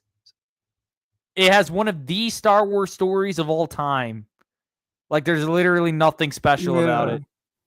That's pretty funny. He likes Survivor more. I think it showcases that he is a fake Star Wars fan through and through. As Darth Ghostface says, fake fan confirmed. Too bad I don't have an airlock to toss him out of. But that's Tim's shtick. Chuck there him is out a the stigma airlock. that Fallen Order was the better game. So there are still hints of even Respawn Entertainment not stepping things up to the extent that we get a way better game. So in an ideal world, we would have a competent or even inspired leader of Lucasfilm who knows the balance between being a stern leader, but also not being In an ideal world, we would still have the expanded universe. Exactly. In an ideal world, George wouldn't have sold Star Wars. In an ideal world, one more day would never have happened and Spider-Man would still be married. Maybe even have a kid at this point. But we, unfortunately, live in the crappy timeline. The worst timeline. too intrusive. And in the mainstream department, aka the movies and shows, Kathleen Kennedy's doing a terrible job. But in the video game division, she's not doing a job at all. But it's highly preferable, since that actually allows No, it isn't. Squadrons was a thing. Oh my god, I forgot that existed. Oh man. X-Wing and Well- TIE Fighter, that is not. I It's not mean, even Sorry, go on. it's not even comparable to the Starfighter games. No. I mean, oh, God, Squadron. I forgot that game even existed. Did that game even sell well? I don't know. I don't anything even think about it's sold. I don't think it's sold, period. It Because just looked very meh. yeah, I'd rather play TIE Fighter or X-Wing if I ever get the chance. If you do ever end up playing it, you should play the fan remaster. I just got it today. I mean, you don't have to buy it; you just download it. I've yet to play it, but it looks really good from what I've seen. Cool. for quality You can probably send me the link or something on Discord later. Oh yeah, I'll send it through to you. All right. content to come out once in a while, even if it's a double-edged sword. I should Not to mention the aesthetic of these games are both crap. Yeah, it's just the ships, the droids, just look. Even the feel, it just does not feel like Star Wars with all the heavy the way the machinery sounds and feels. Yeah, It's like it's hard for me to describe, but it feels like they're trying to really make it realistic. Yeah, it's like Disney is trying to do a Star Wars knockoff, not Star Wars. Also mentioned this is probably why video game releases are so infrequent. Because if Disney don't give a fuck about video games, they're not prioritizing them to be made as often. I am surprised that top wing doesn't get sheared off at any point. Yeah, yeah. How is it not blown off? It's an easy target. Why is that thing even there? I've never seen such a ridiculous fin in all my life. Hey, Jordan, welcome to the stream. It's a gamble once they do pick a studio to make a video game, because they might either be creatively inspired or greedy or desperate to milk the Star Wars brand for Creatively inspired, like that will ever happen. Come on, man. What? Why is he saying this? This is just Not once has he ever said anything good about these games. No, he hasn't. He hasn't said anything. He's just proving Melvin right. Hashtag Darth Melvin is always right. Oh yeah, always right. Star Wars Galaxy's space content was way better than Squadrons. I need to get my hands on Galaxies. I need to get my hands on everything pre-Disney Star Wars.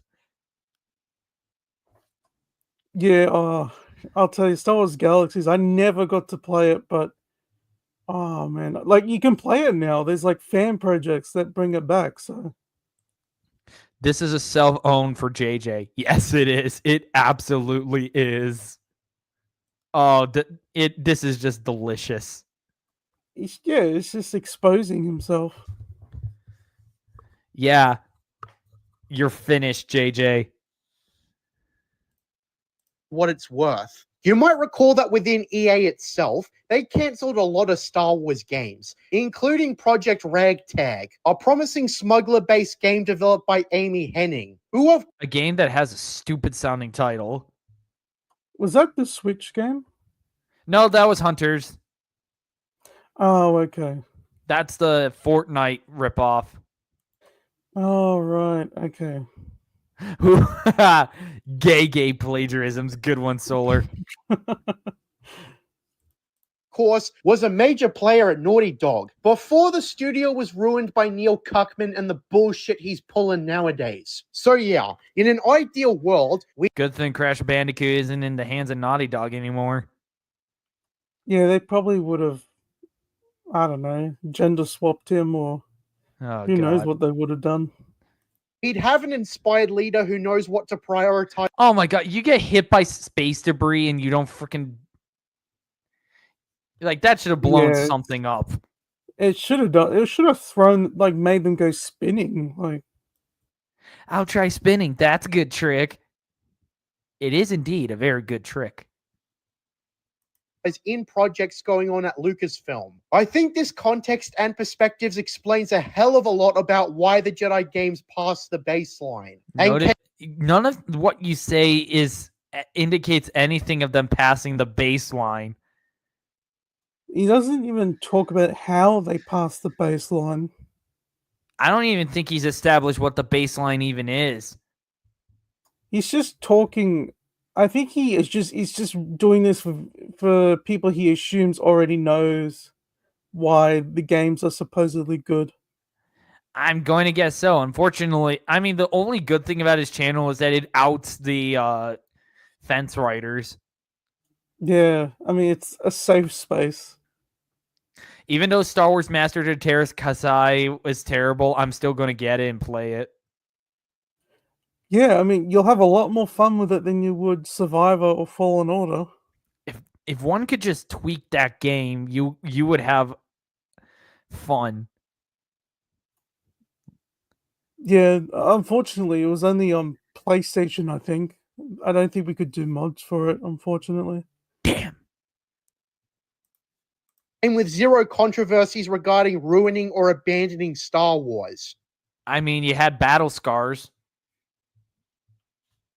Fallen Order was met with backlash for having a trailer that spoiled Darth Vader's brief appearance, and Jedi Survivor was met with backlash for having a buggy launch. But neither of those have to do with fucking over the source material. Woke Republic in Survivor.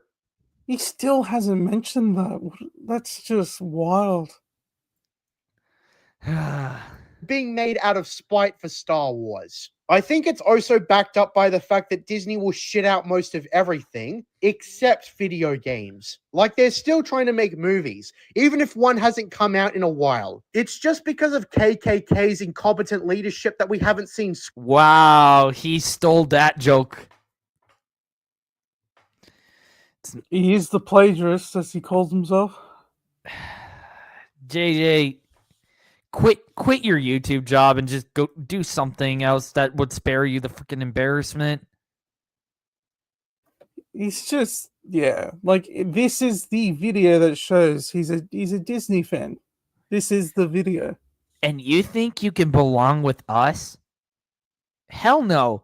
Darth Melvin was right to toss you out of his Discord server. It's funny that he commented on Scran's post. Oh, I remember. I commented on it and he tried to fight back. It was pretty cringe, like his response. Yeah, stay away from Scran, JJ. Scran is never going to collab with you. He's smarter than that.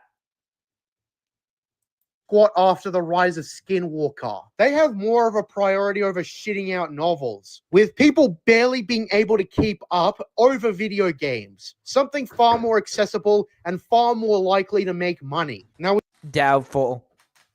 I mean, what? What was the last? No, Outlaws didn't make crap. It didn't make That was any a money. flop, yeah.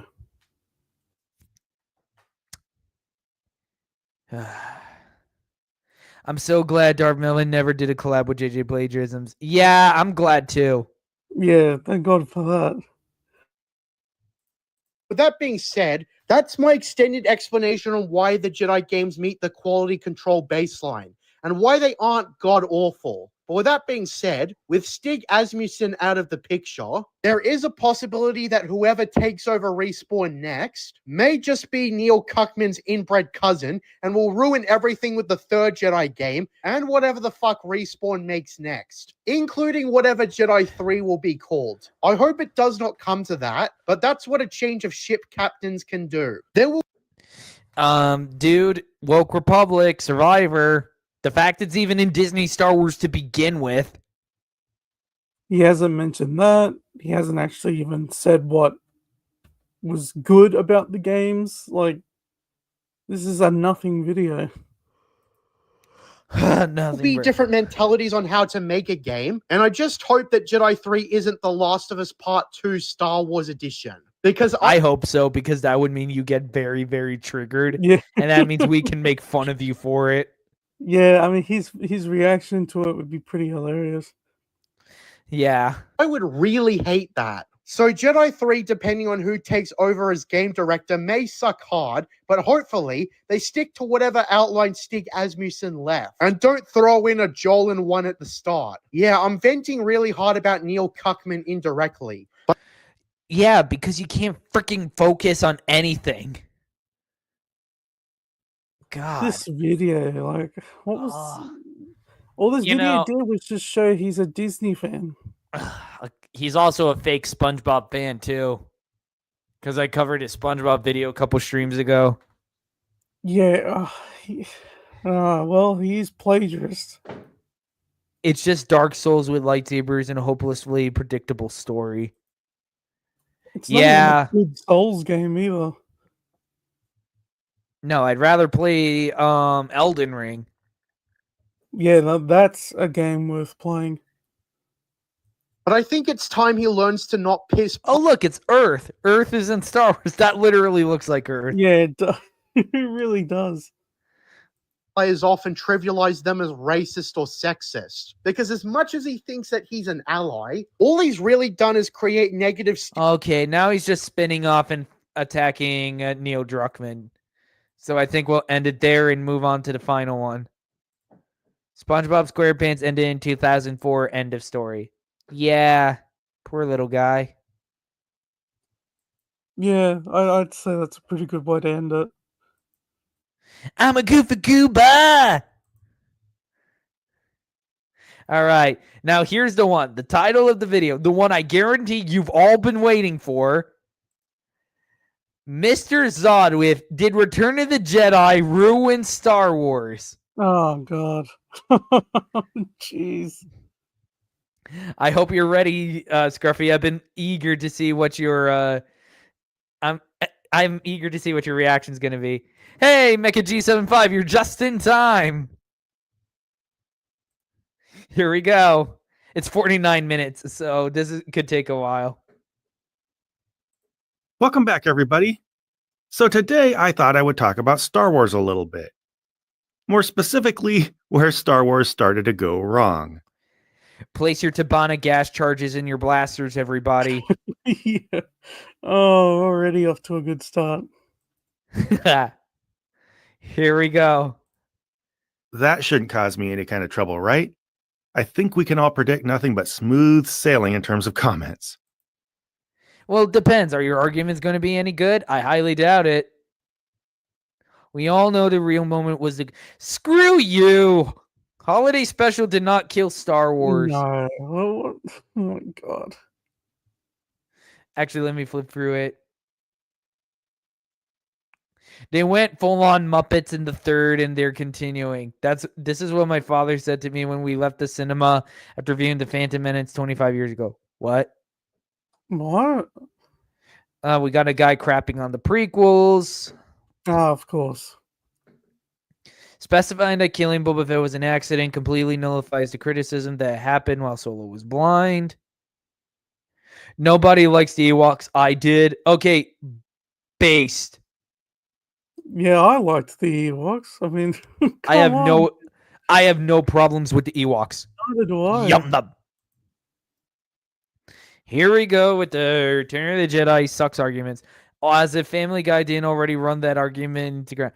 Dude, yeah. we got Slave Leia. Like, come on. Yeah, I mean, come on. You got the sexiest outfit in science fiction history that can never be topped. Unless you have Star Wars Sexplained wearing it. Oh, God. Oh, in that case, you just take your blaster pistol, hold it right up next to your head, and slowly squeeze the trigger. Wasn't the Star Wars Holiday Special never canon? Yes, it is not canon. It is canon, I think. They incorporated characters and stuff from it. Like Life Chewbacca's Day, family. Yeah, and Life Day became part of the canon. I know from the Death Troopers book, Life Day is referenced. Shoot, I can't do as good a Chewbacca impression as my dad can. So let's go ahead and just rip the Band-Aid right off this thing. Certainly know we're going to rip the Band-Aid off of your video. Yeah. So to cut right to the chase, I would say the problem was Return of the Jedi. I mean, you saw the title and thumbnail, so you probably know what's going on here, right? However, this conclusion, like any conclusion about Star Wars, is a little bit complicated. So to get to the bottom of how true I think it is and what exactly I mean by it, I want to talk a minute about this whole phenomena of how we process and try to understand these movies. Oh, here we go. Here we go.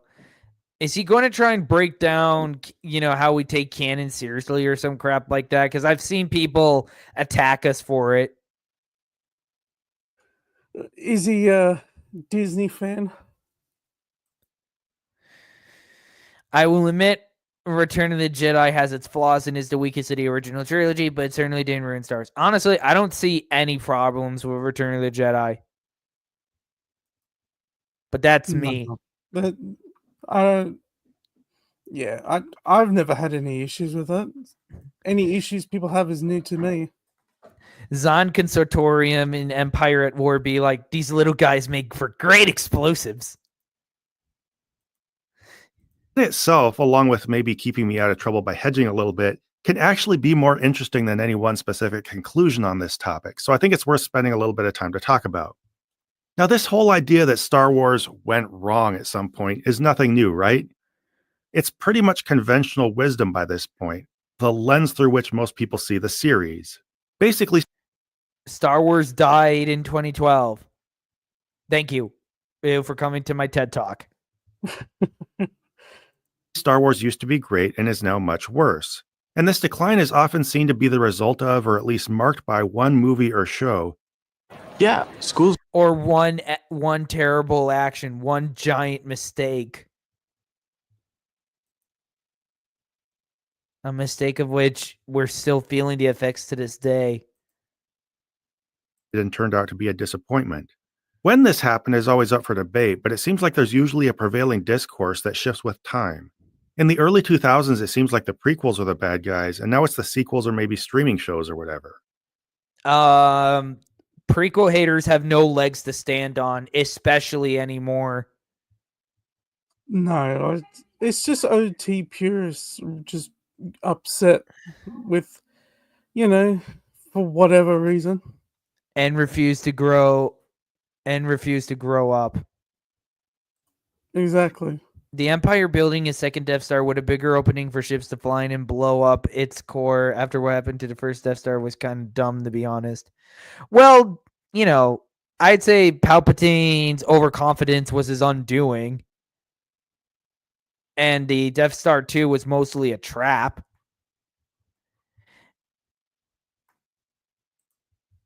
I mean, I don't know. Yeah, I mean, that's how I'd look at it as well. Just him, being overconfident and relying on the Death Star too much. And before all that, there was a maybe less intense thing about Return of the Jedi. But while this discourse is always evolving, there seems to be a fairly consistent trend running through it, which is that people tend to love whatever they saw when they were younger and hate things that came out when they were older. Except we're justified in our hate for Disney Star Wars. Yeah, I mean, a lot of people like us, and a lot of people are. Yeah, except the Disney shills can't get that for their thick skulls. Oh, God. Oh, he complains about the freaking Ewoks. Oh, yeah, that's a pretty common one.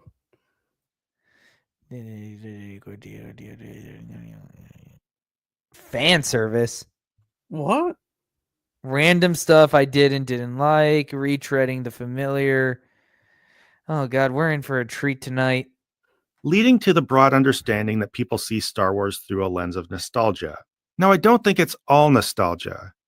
I think there is something to this idea of Star Wars going down in quality with time, or at least not being what it once was in some way. But this whole scheme fairly obviously simplifies the situation. No, the original trilogy was nostalgia. The prequel hate was entirely built on nostalgia and people refusing to grow up. No, hatred towards Disney Star Wars is completely built on justifiable reasonings, such as the complete and total destruction of Luke, Han, and Leia, derailing George's story, throwing out what he established, getting rid of over 30 years of great stories, And just recycling just the original trilogy. And just make an inferior version, a worse version. Also in this movie, we got the lovable Admiral. It's a trap!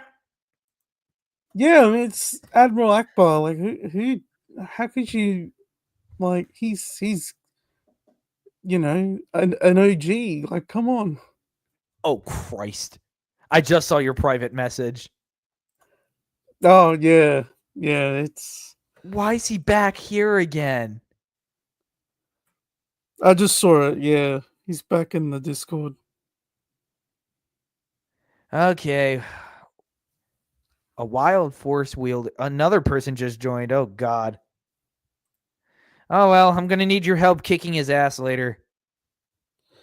Oh, should be fun. Ray Blitz entered my Discord, Darth Ghostface. I need to make you a moderator for my Discord server. I only have Kawil and he's not active on it as often. Takes a bunch of messy stuff and just puts it into a neat little package for us. So before getting into Jedi, I want to talk about a couple things that kind of complicate it. First is that the body of work that people can most universally agree represents pure, unadulterated, pre-shark jumping Star Wars is made up of 6 movies. Yeah. This is already bad. Oh my god. Also, W posters. These are epic. Iconic. This is iconic. That's iconic. They're all iconic. And Darth Vader has aura. Like, look at this guy. Always lurking in the background. Darth Vader is absolutely my favorite Star Wars character. And that goes Wild. obviously the same for Anakin because he's the same Yeah. character. It's just wild how this guy can say all this about Return of the Jedi. Of 2 movies. That's really not a lot. We've kind of gotten used to this idea of Star Wars being this boundlessly extensive, sweeping universe with tons of lore behind it. Yes, it is. You got the expanded universe, for example. Actually, no, that's the only example. I mean, what are you going on about? Yeah. He hasn't made his point yet. Sorry, but I don't do Discord, Brandon. I prefer Gilded. It's the superior version of Discord that isn't run by Lil Glooney. It takes you for hate free speech.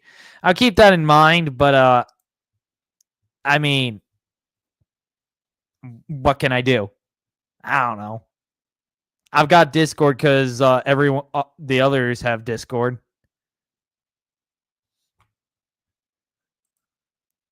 But by the time Return of the Jedi came out, this whole thing was still pretty fresh and new without a lot of material or story building established yet.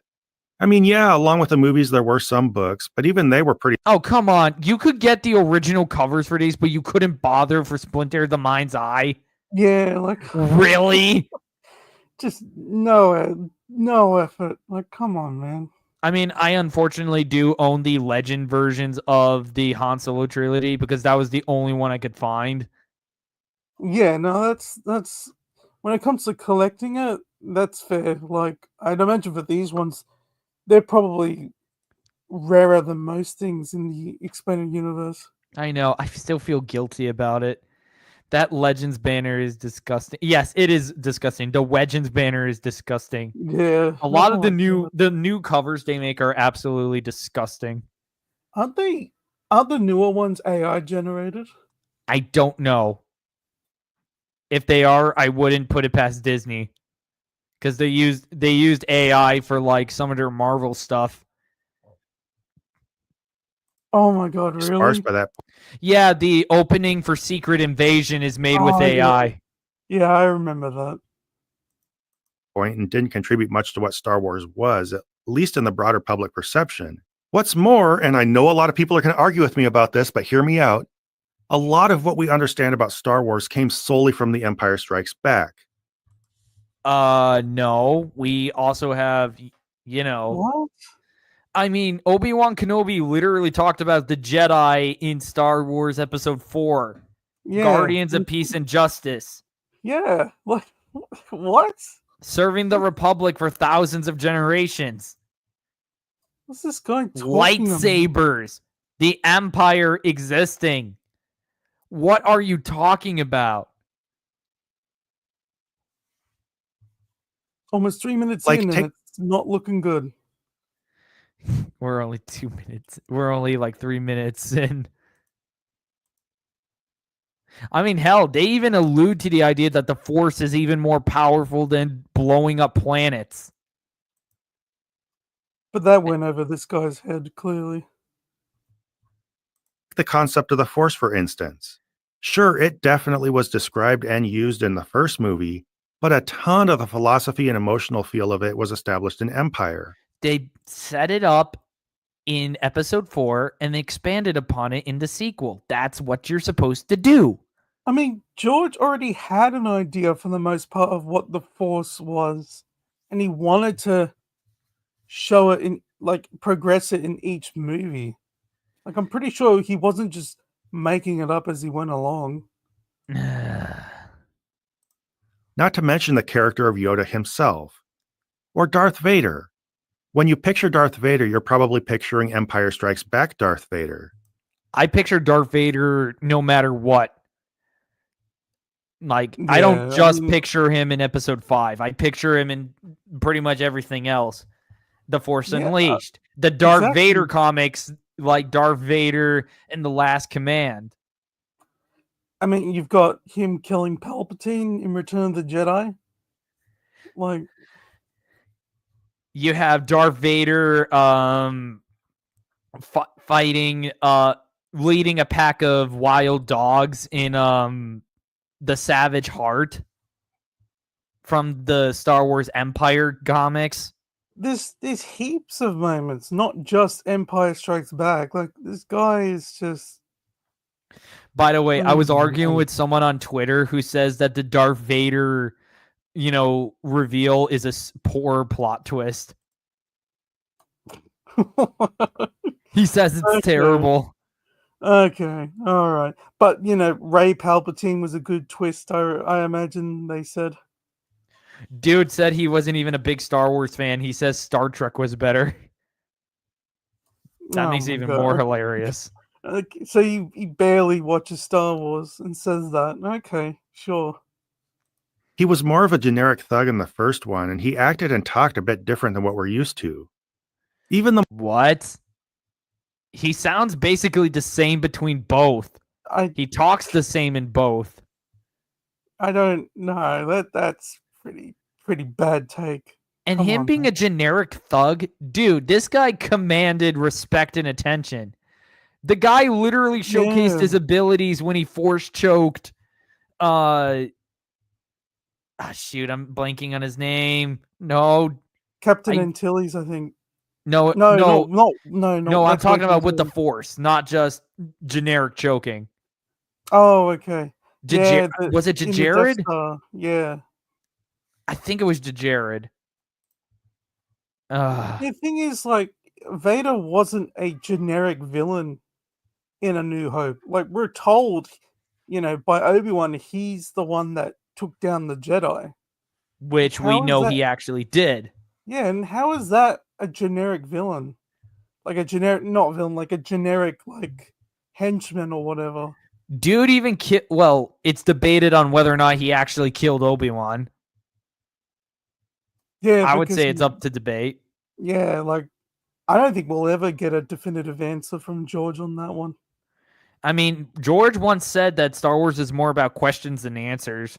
Yeah. So, I guess, and it's all about the point of view as well. What I said was true from a certain point of view. Yeah. If Rogue One was considered Vader's height of his power, then clearly they didn't read the EU. No, clearly The not. dude was able to grab two starships with the Force and crash them together in Darth Vader and The Last Command. Millennium Yeah, I mean- Falcon. Yeah, so he has what are not you gonna read the EU. What are you gonna say about the pride and joy that is the Millennium Falcon? My second favorite, one of my favorite ships in all of Star Wars, besides the Azure Angel. Its broken down personality and the way we picture it flying, like swooping around and dodging asteroids and stuff, was totally absent until Empire Strikes Back. Because the plot didn't require it to be breaking down. And we have Luke say in A New Hope that It's a piece of junk. Yeah, like, did he even watch the movies? Like, and it looks like a piece of junk, but it flies. Yeah, like, did he watch the movies, or did he just get ChatGPT to write up the script? Like, what? Did he want a controversial video to get clicks? Like, I mean, this is certainly a lot better than the Ahsoka being in Revenge of the Sith we covered 2 weeks ago, because at least then he's not repeating the same points over and over and making me scream at the top of my lungs. Yeah, at least, yeah, thank goodness he's not doing that. I'll give him points for that. I actually have to keep my voice a bit down. My mom was complaining earlier. Oh, it's all good. It's all good. I get the feeling this guy is just another Gen X that never grew out of his edgy teenage phase. Dear God, I'm at this point, I'm convinced my dad is the only one who grew up with the original trilogy that liked the prequels. And the only reason he was disappointed with Revenge of the Sith was because he read the novelization beforehand. Oh, yeah, I mean, I could understand that, because the novelization is just peak. Exactly. He still talks about it whenever we bring it up. And the thing is, like, George went over the novelization line for line. So imagine if George made that novelization into I'd imagine if he was to make the film as long as he wanted, it probably would have been the novelization. Yeah, I've heard that the initial cut of Revenge of the Sith was like 3 hours long. Oh man, I'd pay anything to see that. Yeah, especially since you had the Batman, which was like 3 hours long. I mean, granted, that was also because the third act was completely unnecessary, but still. I mean, look at the Lord of the Rings extended editions. Like, people would pay to watch an even longer version of that. And I would love a special editions for the prequels. The prequels, yeah, and just get added more content. That'd be, oh man, that'd be awesome. Clearly, the Falcon was already an important ship in A New Hope. Absolutely, Yeah. it's the fastest ship in the galaxy. Made the Kessel Exactly. Run in less than 12 parsecs, Yeah, which we also get. Yeah. Yeah, which we also get to hear about in the original trilogy. The Kessel Run. I don't think this guy watched the movies. There's just no way. And there's a lot more beyond that, including daily operations of the Empire and the Rebellion, use of Star Destroyers, main characters like Han, Leia, and Chewie, to which this is true in a more abstract or maybe lesser degree. What? We see how the Empire operates in A New Hope. We have the Council of Imperial Warlords. Yeah, exactly. We have, the Rebellion gathering together to discuss how to take down the Death Star. Leia and Chewie are characters in A New Hope. What are you talking about? I'm pretty convinced he hasn't watched it, or he watched it but just wasn't paying attention. Or maybe this guy has Alzheimer's. Who knows? Yeah. Damn, that has to be the most set. Is this guy retarded? Are you retarded? Yeah, I love that clip. Yeah, I absolutely love it whenever. Actually, I'm also like it when Grizzy uses Bender clips from Futurama. Yeah. Now, a lot of what I'm saying is pretty obvious, right? No, not at all. it's pretty Not in the obvious. slightest. No, the only thing that's obvious of what you say is that it's obviously stupid, and it's obvious that you've never watched Star Wars before. Oh yeah, that, or he's just trying to make a controversial video to get clicks. Because there's no way. How can you make this video watching the trilogy and say this stuff? It just doesn't wash with me. Stories get fleshed out as they go. And some of this might be arguable. That's totally fine. I know I might be right about some of this, wrong about other parts of it. I would say you're wrong about probably all of it. I'm just going to call it right now. Yeah, he's been wrong on everything so far. And we're only 3 minutes in. Comes down to semantics and personal perception, so I don't really want to get lost in the weeds over making specific conclusions about this. Oh my god, then don't make a video like this. It's not semantics. He's just wrong, factually wrong. Jordan Star Wars, welcome to Hey. the channel. Grizzy is based. Yes, he is. Everybody go sub to Mr. Grizzy. He makes some great comments. Yeah, I love content. his show compilations are really good. But if you just close your eyes and try to picture these characters and concepts purely in terms of the first movie, I think you'll get some sense of what I'm talking about. No. What? I don't No. get it. I really No. don't get it. So he's just bashing on George as a writer then. Oh, that is not going to fly here. No siree. Because he's just saying that George didn't write these characters well. I mean, that's essentially what he's saying.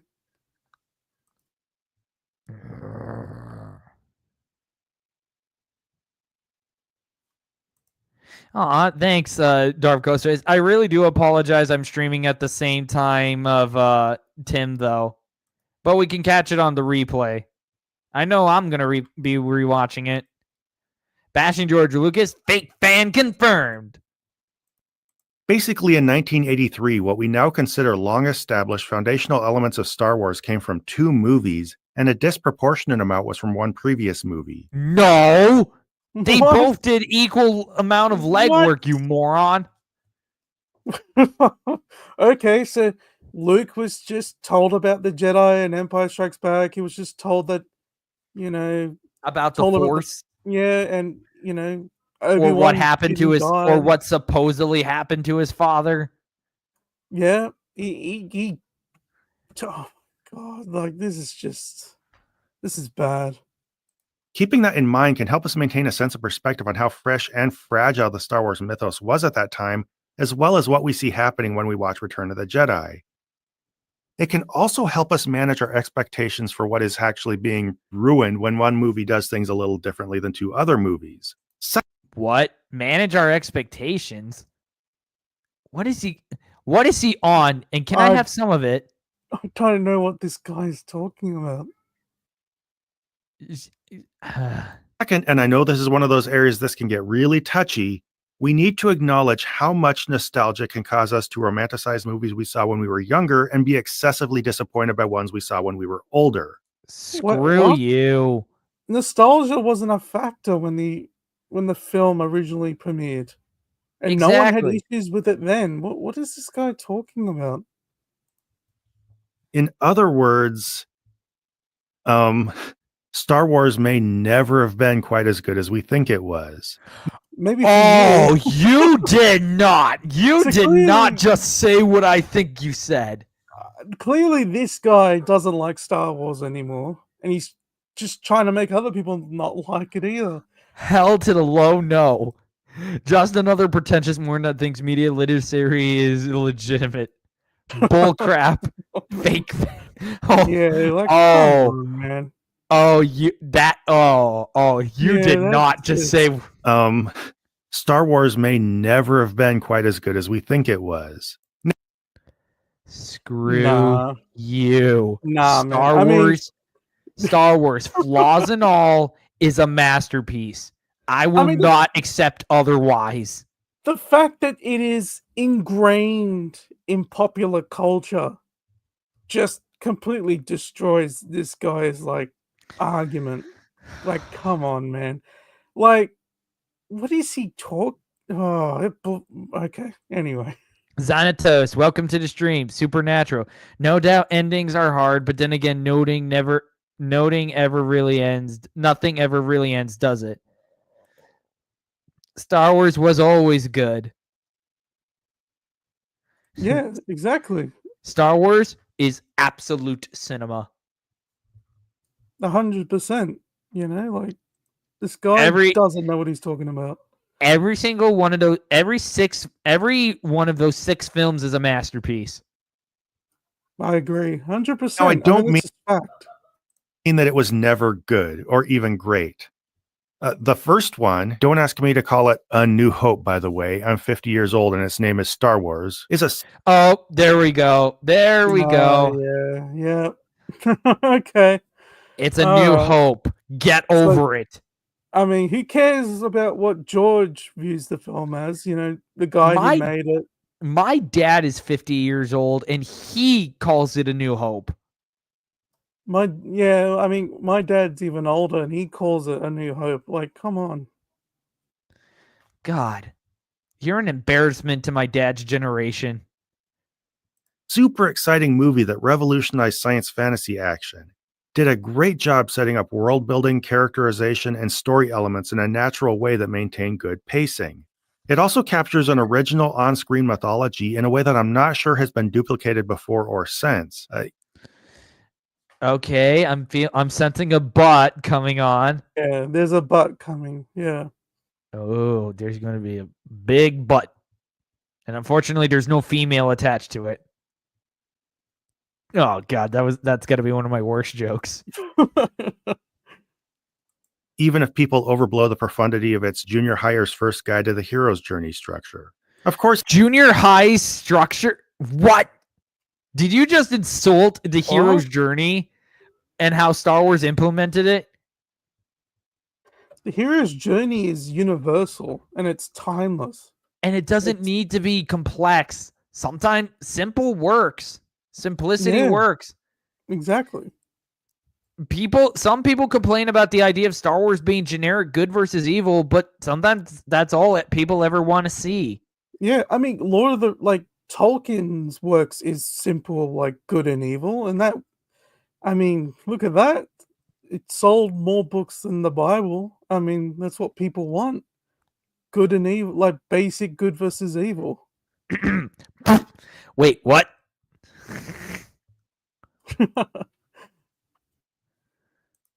Yes, it's a little rough around the edges, and a lot of its cinematography is basic, but it still deserves credit for being more than just a simple action movie. What do you mean cinematography is basic? Or that it's rough around the edges? It's not. It's an amazing movie. He's just a disillusioned fan. Some of those shots are some of the most iconic in cinema history. Luke holding his lightsaber in Ben's hovel. Binary sunset. I mean, the opening scene has been copied like time and time again by so many movies. Like Darth Vader fighting Obi-Wan. I'm honestly probably the only person who still says it's a great lightsaber duel, even if it's outdated by the later movies. Yeah, no, it's a good scene. Like it's never stopped being good, no matter what. If every other movie has a chapter title, then the original Star Wars needs one too. Absolutely. Yeah, exactly. I mean, George knew that. Back, of course, the high point of the series. It improved on the Star Wars formula in about every conceivable way possible, and is probably the perfect science fantasy action movie. I would say all 6 movies fit that criteria. Yeah, I mean, all 6 do exactly that. Like, come on, man. Like, if Empire's your favorite movie, fine. Yeah, good for you. It's fine. Like, if it's your favorite one, fair enough. I mean, I like Empire, but honestly, it's the one movie I haven't watched the most out of all of them. I have watched it though. I got to go back and watch it again at some point. It's definitely a good one. It's definitely like there's no Star Wars film that's better than the other, in my opinion. They're all equally like amazing. I think the same way. Like, all 6 films are equally amazing because it's not just individual, it's all part of one big story. And the same goes for the expanded universe. I think we all know that. None of you need me to tell you that Empire Strikes Back is good and why, right? Revenge of the Sith. Boom. Yeah. Mic drop. Yeah, pretty much. You have your contender. I mean, to be fair, you also have the Phantom Menace. Because you have some amazing scenes there. There's plenty to go from. Brandon, I found you through JJ Plagiarisms comments, and I gotta say, I really enjoy your streams and takes. Keep going, bro. Oh, thank you. Oh, at least me patrolling JJ's stuff back in the day did some good. Yeah, like at least something good came out of it, eh? Yeah, thanks. I hope you stick around, Xanatos. And when you get the chance, check out the other channels that I reference. But as good as these movies are, they definitely are flawed. Star Wars more than Empire, of course, but every movie has their flaws. That's just kind of the rule. I mean, it doesn't mean they're bad films. Exactly. I love Transformers 2007. Some people don't. Yeah, I mean, I think that one and Dark of the Moon are probably the more enjoyable ones out of the They lot. are. Honestly, I honestly cannot really watch the 87 movie without... They killed my boy Wheeljack. And obviously Optimus Prime. Yeah. I just can't. And that's out of the fact I love those characters. They definitely have some, cornball elements to them. Whereas the prequels had their Jar Jar. Jar Jar is a great character. Shut up. I will defend Jar Jar to the day I die. See how it's got bad new Star Wars? And it's Jar Jar? Yeah, but I love Jar Jar. Yeah, Jar Jar's amazing. Like, I don't hate No. Jar. I've never hated him. Darth Ghostface, what is that no to?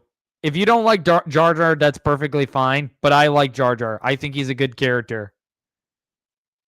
And Return of the Jedi had its Ewoks, so that's... Screw you, Ewoks are good. And frankly, it was supposed to be Wookiees, but budget constraints, man. Yeah, exactly. I mean, that's 20th Century Fox for you. I mean, I'll take the Ewoks over the Porgs any day of the week. Oh, the Porgs. Oh, God, I can't stand those things. Getting ahead of ourselves. The first two had their Jawas, their silly droid humor, and their little pig guys who played keep away with C-3PO's head. Okay. You know Why what's are these funny? Why are these guys wait, how are the Jawas funny? They don't really do anything that humorous. I guess the sounds they make, but even then, it's not hilarious. And what's wrong with Star Wars having a little bit of comedy? Yeah. It makes it fun because Star Wars is for the whole family. I mean, I've always, like, I've never been able to understand, like, people are fine with Chewbacca, like, roaring, not, you know, a big walking, I don't know, would you call it like a humanoid gorilla or something? You know, walking around, grunting, making noises, but then they've got issues with Jar Jar. Darth Ghostface. Jar Jar used to be the worst Star Wars character before Rey, Palpatine, Rose Tico, Admiral Holdo, L337, and Reva took his place. I would heavily disagree. Jar Jar is not the worst. Never deserved that position. Frankly, I can't really think of anyone who would deserve that position in real Star Wars. Except maybe Dave. No, wait. I know exactly who earns that position. Ahsoka. Yeah. And pretty much she's any good. character made by Dave Filoni in the early seasons of TCW. Yeah. I mean, anything Dave Filoni makes. Exactly. They all deserve that spot, not Jar Jar. I mean, yes, George wanted Anakin to have a Padawan, but he didn't make the character Ahsoka. That was Dave Filoni. Ahsoka That's doesn't what a lot of exist in people real Star forget. Wars. Yeah, but if we're going by pre-Lucas Star Wars, I would say Ahsoka deserves the position of worst Star Wars character, not Jar Jar. Yeah. Because Jar Jar, I like Jar Jar, and I will defend him. That is a hill I will die on. Because I absolutely cannot hate Jar Jar. I just can't bring myself to hate him. I love it when Star Wars can be kind of goofy. Yeah. That's what I liked about the original trilogy and the prequels. It's got a bit of goofiness in it. Even the expanded universe had its fun, goofy stuff, like C-3PO and the courtship of Princess Leia. Or the fact that Han Solo literally has holo movies about himself. Oh, I mean, TCW tries to be goofy, but it never works. No, it doesn't, because battle droids. Oh, he can't even get the name of the species right. Ugnaughts. Yeah, Ugnaughts. Whereas the prequels had I Don't Like Sand. Screw you. That's a good scene. Of course he says that. That is a good scene. I like that scene. It's a good scene. Like, you know, these people failed to understand what George was trying to show Anakin as. Like, someone who's socially awkward, I guess isolated in a way. Like, and to show just how different their upbringings were. Yeah, like, it's good writing. Waru in Crystal Star was goofy. It's all part of the story. Waru is funny. And at least he stands out as an antagonist. That's more than you can say about the Disney stuff. Like, oh, man. The first movies had I care, look sir droids, good our first catch of the day, and so on. How are any of those bad lines? Yeah, I don't. How are they bad? Luxor droids? How the hell is that a bad line? Or I care? Like, what? Of course, there are also the various implausibilities and plot holes that we've just kind of gotten used to making excuses for, but that, I'm sorry. What plot holes? Oh no. He's What gonna talk logical about the exhaust fallacies? port. The only one that comes close to mind is Leia not remembering Padme. But even that I could gloss I don't even over. know if the expanded universe ever fixed that. I always viewed it as just her feeling Padme's emotions in that moment, like connecting through Maybe. the Force.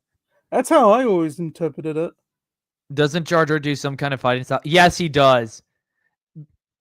Yeah, he does. I see.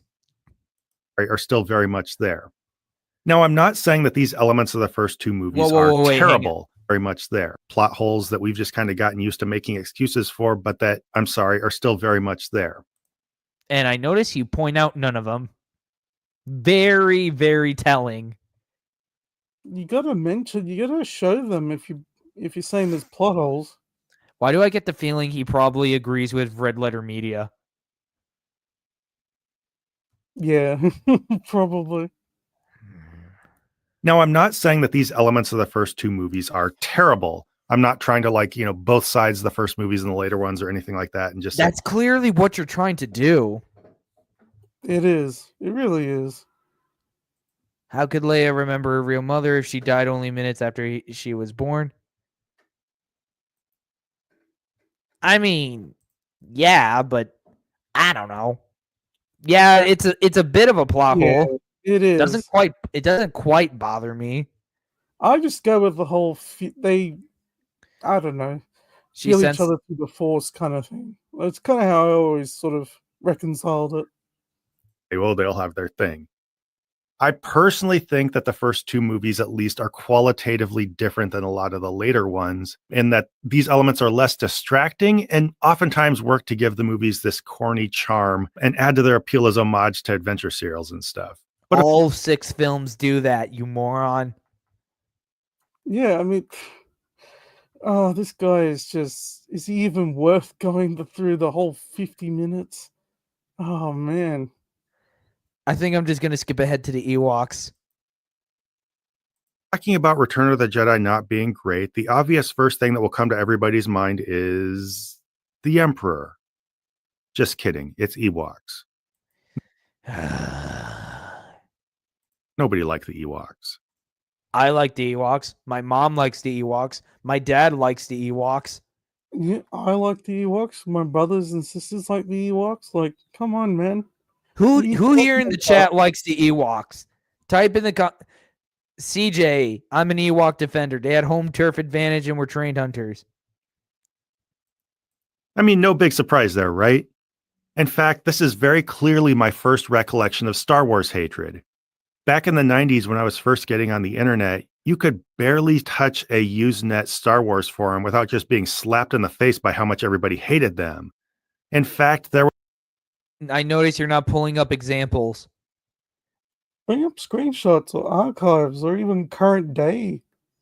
I mean, hell, so-called hate of we could Ewoks. probably pull up prequel hate stuff from the early 2000s. Yeah, there are definitely archives.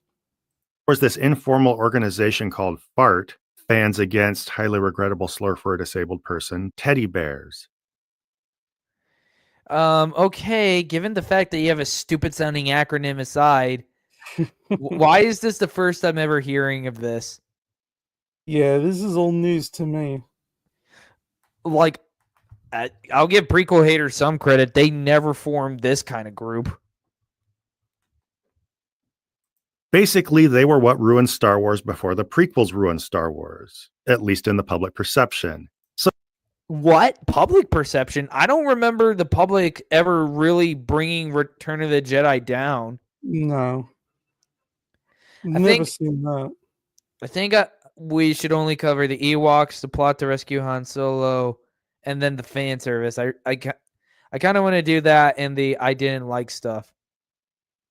Because I kind of want to leave some juicy bits for Aloha. Yeah. Because she plans on making a video about this. But did they actually Oh, ruin that'll be Star good. Wars for real, though? Well, that's kind of an obviously dramatic thing to say, and maybe I'll get into that more later. But also, silly, cute, dramatic characters are just really easy to scapegoat when a movie's not meeting your expectations. Like maybe they are a problem, but sometimes they're just easy to fall to, and I think this is because they're easy to recognize. Like, let's just say, I don't know, for example, that you found it hard to stay interested in the prequel trilogy because of the constant abrupt switches between hyperactive CGI action scenes and dry dialogue delivered on claustrophobic green screen sets, or because Screw you. Oh, yeah. Typical prequel hate. There we the go. main battles were hard to care about because they were just jokes on the main characters and thus didn't matter. What? Does Saying this this while does showing- any of the Battle of Geonosis looks like a joke to you? Oh my god. To him, maybe. Wasn't there an Ewok Jedi and a Sith Jawa? And first of all, we call it the expanded universe around here. I want you to get that right. We don't call it Wedgens around here. That is a rule I will enforce. Yeah, I don't go with the Disney labels. They can get stuffed. These kinds of things would probably affect your enjoyment of the movie from start to finish on a really fundamental level. If that's the case, I don't know what to do. Seek mental help. But the problem is they're nuanced and complicated enough that you're not necessarily going to pick them up right away. You know, it might take you a little bit of thought and reflection to understand that that's not what you liked about the movie, maybe after a couple of viewings. To paraphrase a wise scholar, you might not have noticed that they made you bored, even if your brain did. By contrast, you immediately notice if you're repeatedly exposed to a silly cartoon character who talks like a moron. But how much does this character's existence by itself actually undermine the core quality of the movie? To put this into perspective, imagine that the Phantom Menace was in all Oh my other... god, he's just straying away from this point. I'm just gonna skip Yeah. the Han Solo. Good god. I want to go play some RoboCop after this. Damn. Oh, did you get the new one? Unfinished Business? I watched RoboCop, so I'm playing Rogue City, and then I'm gonna do Unfinished Business. Rogue City is really good. It is 10 out of 10. I'm enjoying the hell out of it. I'm currently going through Unfinished Business, and it's pretty good so far. Yeah, because I finished Red Dead Redemption, the story at least. Oh yeah, that was your first time, yeah? Yep, first Rockstar game. How did you like it? Yeah, I did. I'm excited to play Red Dead Redemption 2 at some point. Oh yeah, I mean, 10 out of 10 games, man. Yeah, that'll probably be the extent of my Rockstar stuff, though. Oh, there's Red Dead Revolver, which Oh, right, that not- too. yeah, it's not connected. I think they're still they're in the same world, but they don't connect to Red Dead Redemption Right. narratively. He called the Battle of Geonosis a joke because he is a joke. Yeah, he is a joke. Honestly, you know what's funny? Star Wars itself made fun of the Ewoks and Gungans afterwards, but it was all in good fun. Yeah. This guy, yeah, he's an original trilogy purist, but not a full-on purist because he okay, doesn't like here we go. Return of the Jedi. The plot to rescue Han Solo, which we all know was going to happen because it was set up at the end of Empire. Yeah, exactly. more really well-known gripe people have, which is the plan to rescue Han Solo from Jabba the Hutt. Now, this is an incredibly obvious complaint that a lot of other people have already beaten to death, so I won't spend... Obvious? I haven't seen anyone bring this up. No, yeah, me neither. No one is. I've never seen anyone complain about this. Never. too much time on it. I'll just kind of blow through the general idea and then give my thoughts. Essentially, the whole plan just doesn't make any sense. The steps, as far as I can tell, were 1. Lando infiltrated Jabba's palace. That part happened before Return of the Jedi. Okay. 2. The droids came and offered themselves as gifts. 3. Leia showed up as a bounty hunter turning in Chewbacca. And 4. Luke arrived and demanded Han's release. Now, this obviously exposed a lot of characters to needless risk without serving any apparent plan. What? Of course there was a risk. Do you think they didn't know that? They were literally infiltrating a crime lord's organization so they could rescue a friend. Yeah. Oh my god. Yeah, exactly. Ghostface. Did he even watch it? Absolutely. I mean, hell, Shadows of the Empire, Leia is risking herself going after Han because she loves him. Because Yeah, the rebellion at the moment is completely scattered across the galaxy. this guy is just, yeah. He clearly didn't watch it. I don't think he watched it.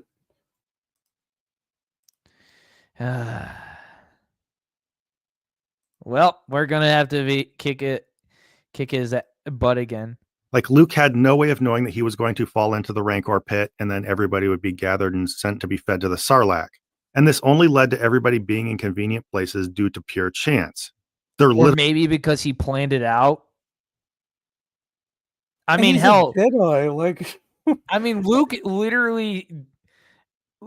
is very calm throughout the entire thing. And I don't think Jabba would have killed a Jedi. Or at least Luke. There's just no way. Like, what is this guy on? Literally was no plan behind it. A famously egregious example is sticking Luke's lightsaber in R2-D2. This made no sense unless they were counting on him being positioned to launch it at Luke through the open air right as he needed it. Or maybe because Oh my god. Luke needed to get his weapon inside Jabba's palace without anyone finding it out. Yeah, exactly. Like, he would have been searched for weapons. Absolutely. In fact, the only reason anyone ever figures out he's a Jedi is because he uses a mind trick on Bib Fortuna. Yeah. Jabba catches onto it. And again, like, how long did this guy even watch Return of the Jedi? Like, also, does Jabba's palace not scan droids for weapons? I mean, who would suspect a weapon inside an astromech droid? Also, EV-99, one of my favorite side characters in Star Wars. the guy, he's a torturer. It's actually a Oh, girl. she. Oh, okay. Yeah. I actually really like her. She actually gets her own story in Tales from Jabba's Palace. She actually was working at Cloud City as a security administrator prior to Jabba's Palace. Man, I need to read. I read the Boba Fett section where he's in the Sarlacc. That was, oh man, that is okay. way Go watch better other than people, I Book guess, of if you're Boba not Fett. familiar with this. The description has a link to Cosmonaut Variety Hour. Oh, of course. No. Of course. Oh. So that's where he got all these points from. No wonder. It reeks of Cosmonaut. Reeks. Who I think summed it up pretty well. But what I find especially Cosmonaut has yet to make a very good point in all of his life. No. The only good thing he's ever done is that he led me to finding a great content creator in Shady Do-Rags. That's it. Cosmonaut. Oh man. Yeah. That tracks. That tracks. especially strange is that this whole setup included two plots, each of which seemed designed to work on its own. First was when Leia snuck in with the apparent goal of thawing Han and sneaking him out in the middle of the night. And second was when Luke strode in all Jedi-like and demanded that Jabba release Han while using his Jedi mind powers on him. Because maybe Luke was acting with a contingency plan. Just in case something went wrong. Oh, man, I would not be surprised if he doesn't have this level of criticism for the Disney stuff. You know, like Citing Cosmonaut Variety Hour as a source blows any credibility you have out of the water. Yeah, pretty much. Now, both of these things went wrong, but it seems like it was expected or at least hoped that they would have worked, which means that each one of these plans should have been the beginning and end of the whole thing. So it's not just the matter of Luke's plan being convoluted. It's that he had two separate plans that were pretty straightforward in and of themselves and just kind of threw in all these extra sacrificial lambs for no reason that I can tell. in case something went wrong. Yeah. Oh man, What the hell is going on here? this guy is just oh he's just blowing my mind. How Like, can yeah, I you? do see that How could you have wrote? Oh, all right, continue. the point We of need to get to redundancy this. in case a plan goes wrong. But what I don't see is the point of sending droids in there as gifts or putting Chewbacca in there to be sent down into a prison. Well, first of all, because Chewbacca being brought in as a prisoner was so they could slip Princess Leia in. Chewie is associated with Han. Jabba would most likely want Chewie as, a prisoner. Yeah, and the No, droids were given to appease Jabba. Like, come on, man. hell, even the droids themselves didn't even know that was part of the plan, or at least C-3PO didn't. I honestly don't know what goes on in R2's dome. No, R2-D2 probably would have known. He had to have recorded the message. Yeah, I think I too would have known. R2-D2, you're playing the wrong message. That's such a funny line. And they're there to appease Jabba, and Chewie is there to get Princess Leia inside. Actually, no, it's a lot like Jango Fett's plan in Bounty Hunter when he sends Zam with Bendix Fust so she can win the appeasement of Sobolto, so she can help Jango get into his compound. But this guy just, Like what? Are you gonna say Jango risked Zam's life for no reason? According to Mr. Zod here, that would be the case. I don't think that really helped anything. I mean, sure, Luke wanted to warn Jabba, possibly. Leia used Chewbacca to get in there. But it seems like there were ways to do those things without, setting people up to be trapped, and so now you have more people to rescue. It just Londo never gets trapped. They're not sending people in to be trapped. They were all obviously going to enact the plan and all escape. Like, come on. Like, he's, again, just making George out to be an incompetent writer. Mecha G75, say what you want to say if you want to say it. doesn't make any sense. Now, I could also see asking why the rebellion didn't just storm in there and rescue them by force, right? Because the rebellion is scattered. And they would be risking war with Jabba the Hutt. I mean, over one guy who isn't Yeah. even an official commander. yeah. I mean, that'd just be a stupid decision. Like as Leia said, we have powerful friends, you're going to regret this. So she kind of alluded to that. But this is more of a nitpicky realism question, something that could be asked of all Star Wars. So I think this is a good illustration of something that's, maybe a tiny bit unrealistic, but doesn't stick out as glaringly as Luke's plan. So, this Why one's did you put it in quotation marks? just of interest to show the difference between God. what was uniquely bad in A Return to the Jedi way and just what's the nature of Star Wars, maybe. But beyond just being bad in and of itself, this whole rescue operation plot served two purposes, each of which kind of cuts to the heart of what's wrong with Return of the Jedi and how it set up things that went wrong with Star Wars later. One is the hurry plot. I'll let Alora take care of the disorganization bit. Chances are she knows more about that than I do. Oh, I'm looking forward to her video on it. Absolutely, me too. Everybody, subscribe to OG Star Wars if you want to know more. Oh, of course he's wearing a C-3PO shirt. He's whining just as much as he does. But at least 3PO has some charm to him. I mean, at least 3PO is likable, Absolutely. I like 3PO.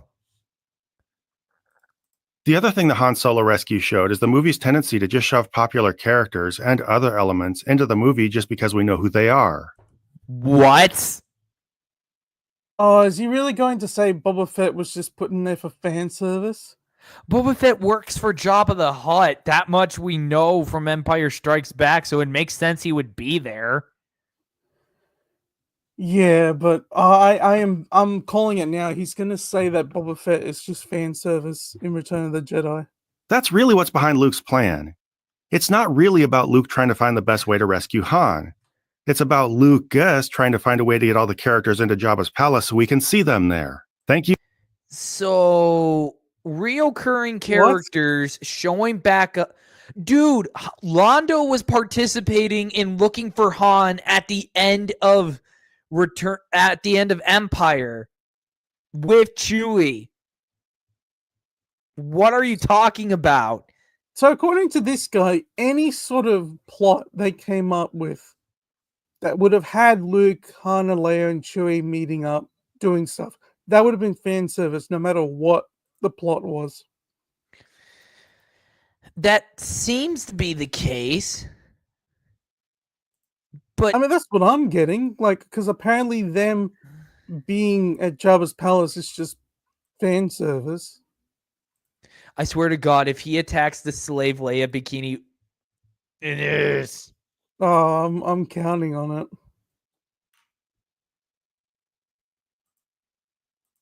I'll be here all day. Compare this to the first two movies where the characters were more or less where you'd expect them to be for the sake of the story. The same thing happens here. I know. Oh my God. Londo's there because obviously he feels bad about selling out his best friend to the Empire. And Luke, like by the end of the movie, Luke is, with Vader and the Emperor. Leia and Han are on Endor, and Lando's, up in space, like trying to destroy. Everybody has a place in the story. Exactly. So what is this guy talking about? I mean, this wasn't even an issue for the first one because, they were all brand new. But even in Empire, it feels like plot came first and characters were inserted where they were needed. Plot always came first when it came to Lucas. Always. Exactly. This guy is just, he needs to take this video down. It's really bad. Absolutely. After the rebellion was scattered at Hoth, Luke went to continue his Jedi training, makes sense, and Han and Leia were trying to escape the Empire in the broken down Falcon. I mean, sure, the story was obviously engineered to keep Han in the rebellion and put them together for the escape. Movies do this kind of thing by necessity. But it felt natural, and any contrivances were meant to serve specific story arcs more than just put familiar faces on screen. Oh my God. After they rescue Han, they split up. Luke goes back to Dagobah to see Yoda and to complete his training. What is this guy talking about? Oh, I mean, they even split up the classic pair R2-D2 and C-3PO. Compare this. They do the same here. They do that in Return of the And then R2 and 3PO are back together again for Endor. This guy, I'm fully convinced he's a Disney Star Wars fan and he's just trying to crap on George's stuff. There's just no way. Like, you could not have watched it and make these conclusions. Return of the Jedi, where the movie starts by ushering all the characters into Jabba's palace for no reason other than that they can be there. Lando was helping look for Han with Chewie at the end of Empire. The last shot of that movie is Luke, Leia, R2 and 3PO watching as the Falcon flies off to go look for him. Exactly. And he would know that if he actually watched it. Lando is helping search because he feels bad about selling out Han. What part of this makes you think that these characters are just shoved in here for no reason? They're all there because they all have their reasons for saving Han. No, but that's fan service. That's fan service, remember? Jeez. God. They even throw in a line to telegraph what's happening. It's the one where Han says "together again" and Luke says "wouldn't miss it." I always hated this line, even since I was a kid. What? I'm sure he hated it when he was a kid. Why would you hate a line like that? This guy, he just wants to be a contrarian. I think. And I suppose somehow Palpatine came back again as peak cinema to you. Oh yeah, I mean, or they fly now. I would not be surprised if he's got pro Disney Star Wars videos. This is actually his only Star Wars video right now. I checked his channel earlier. Wow. He's fairly fresh. We'll have to keep an eye Seriously. on this guy. From the time I was about 10 years old, I could pick up that the movie here was kind of winking at us about the fact that it was gathering all its characters, like, its favorite action figures to play with while we watched. Hey, What? No. Oh, I'm sure Han you is were, making buddy. Han and Luke have been separated for a long time. I mean, after Hoth, Han and Luke don't really see each other again.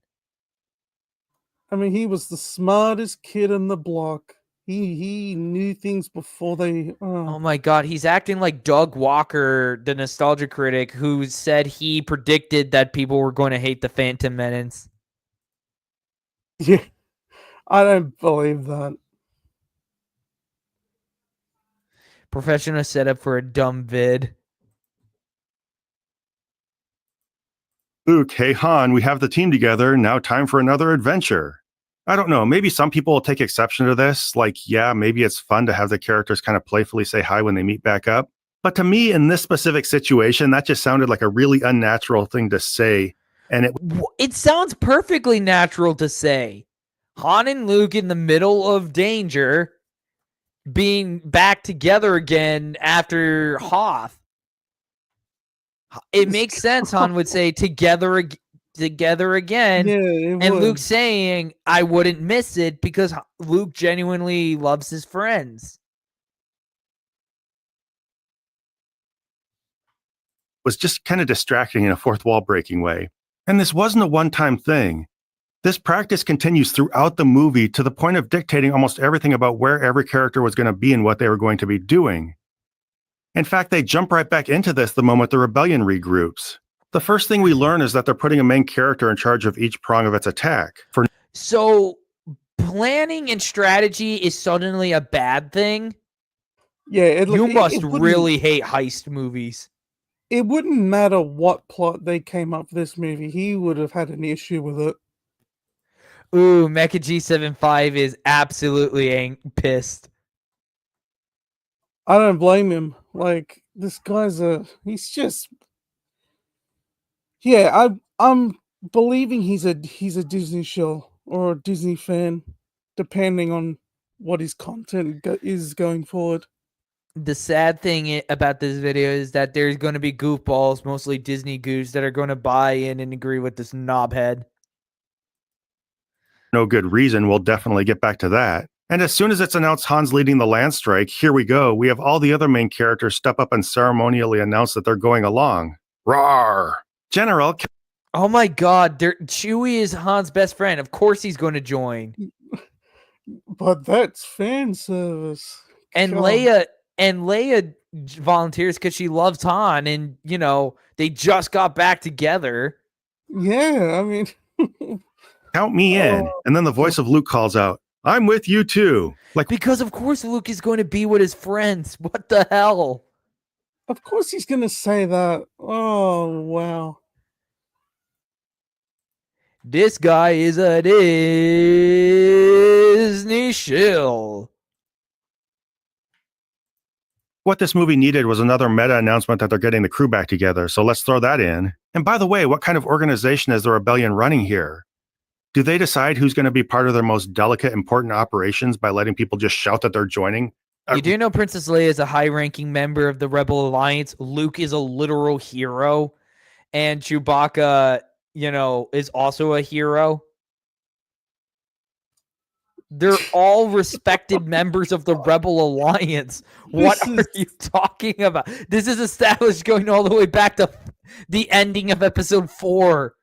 This is bad. This is... Like, what? Is Luke a general?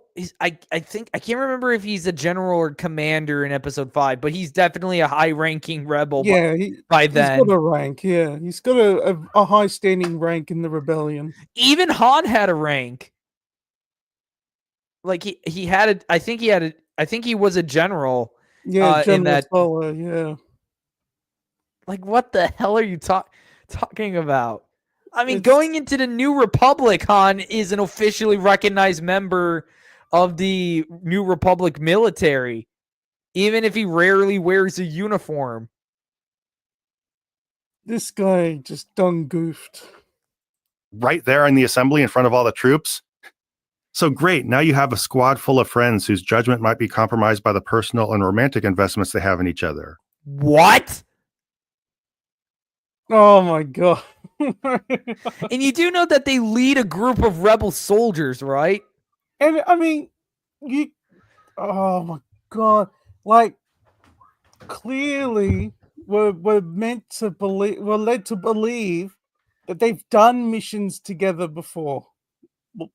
Based on the fact that they talk so easily with each other by episode 5.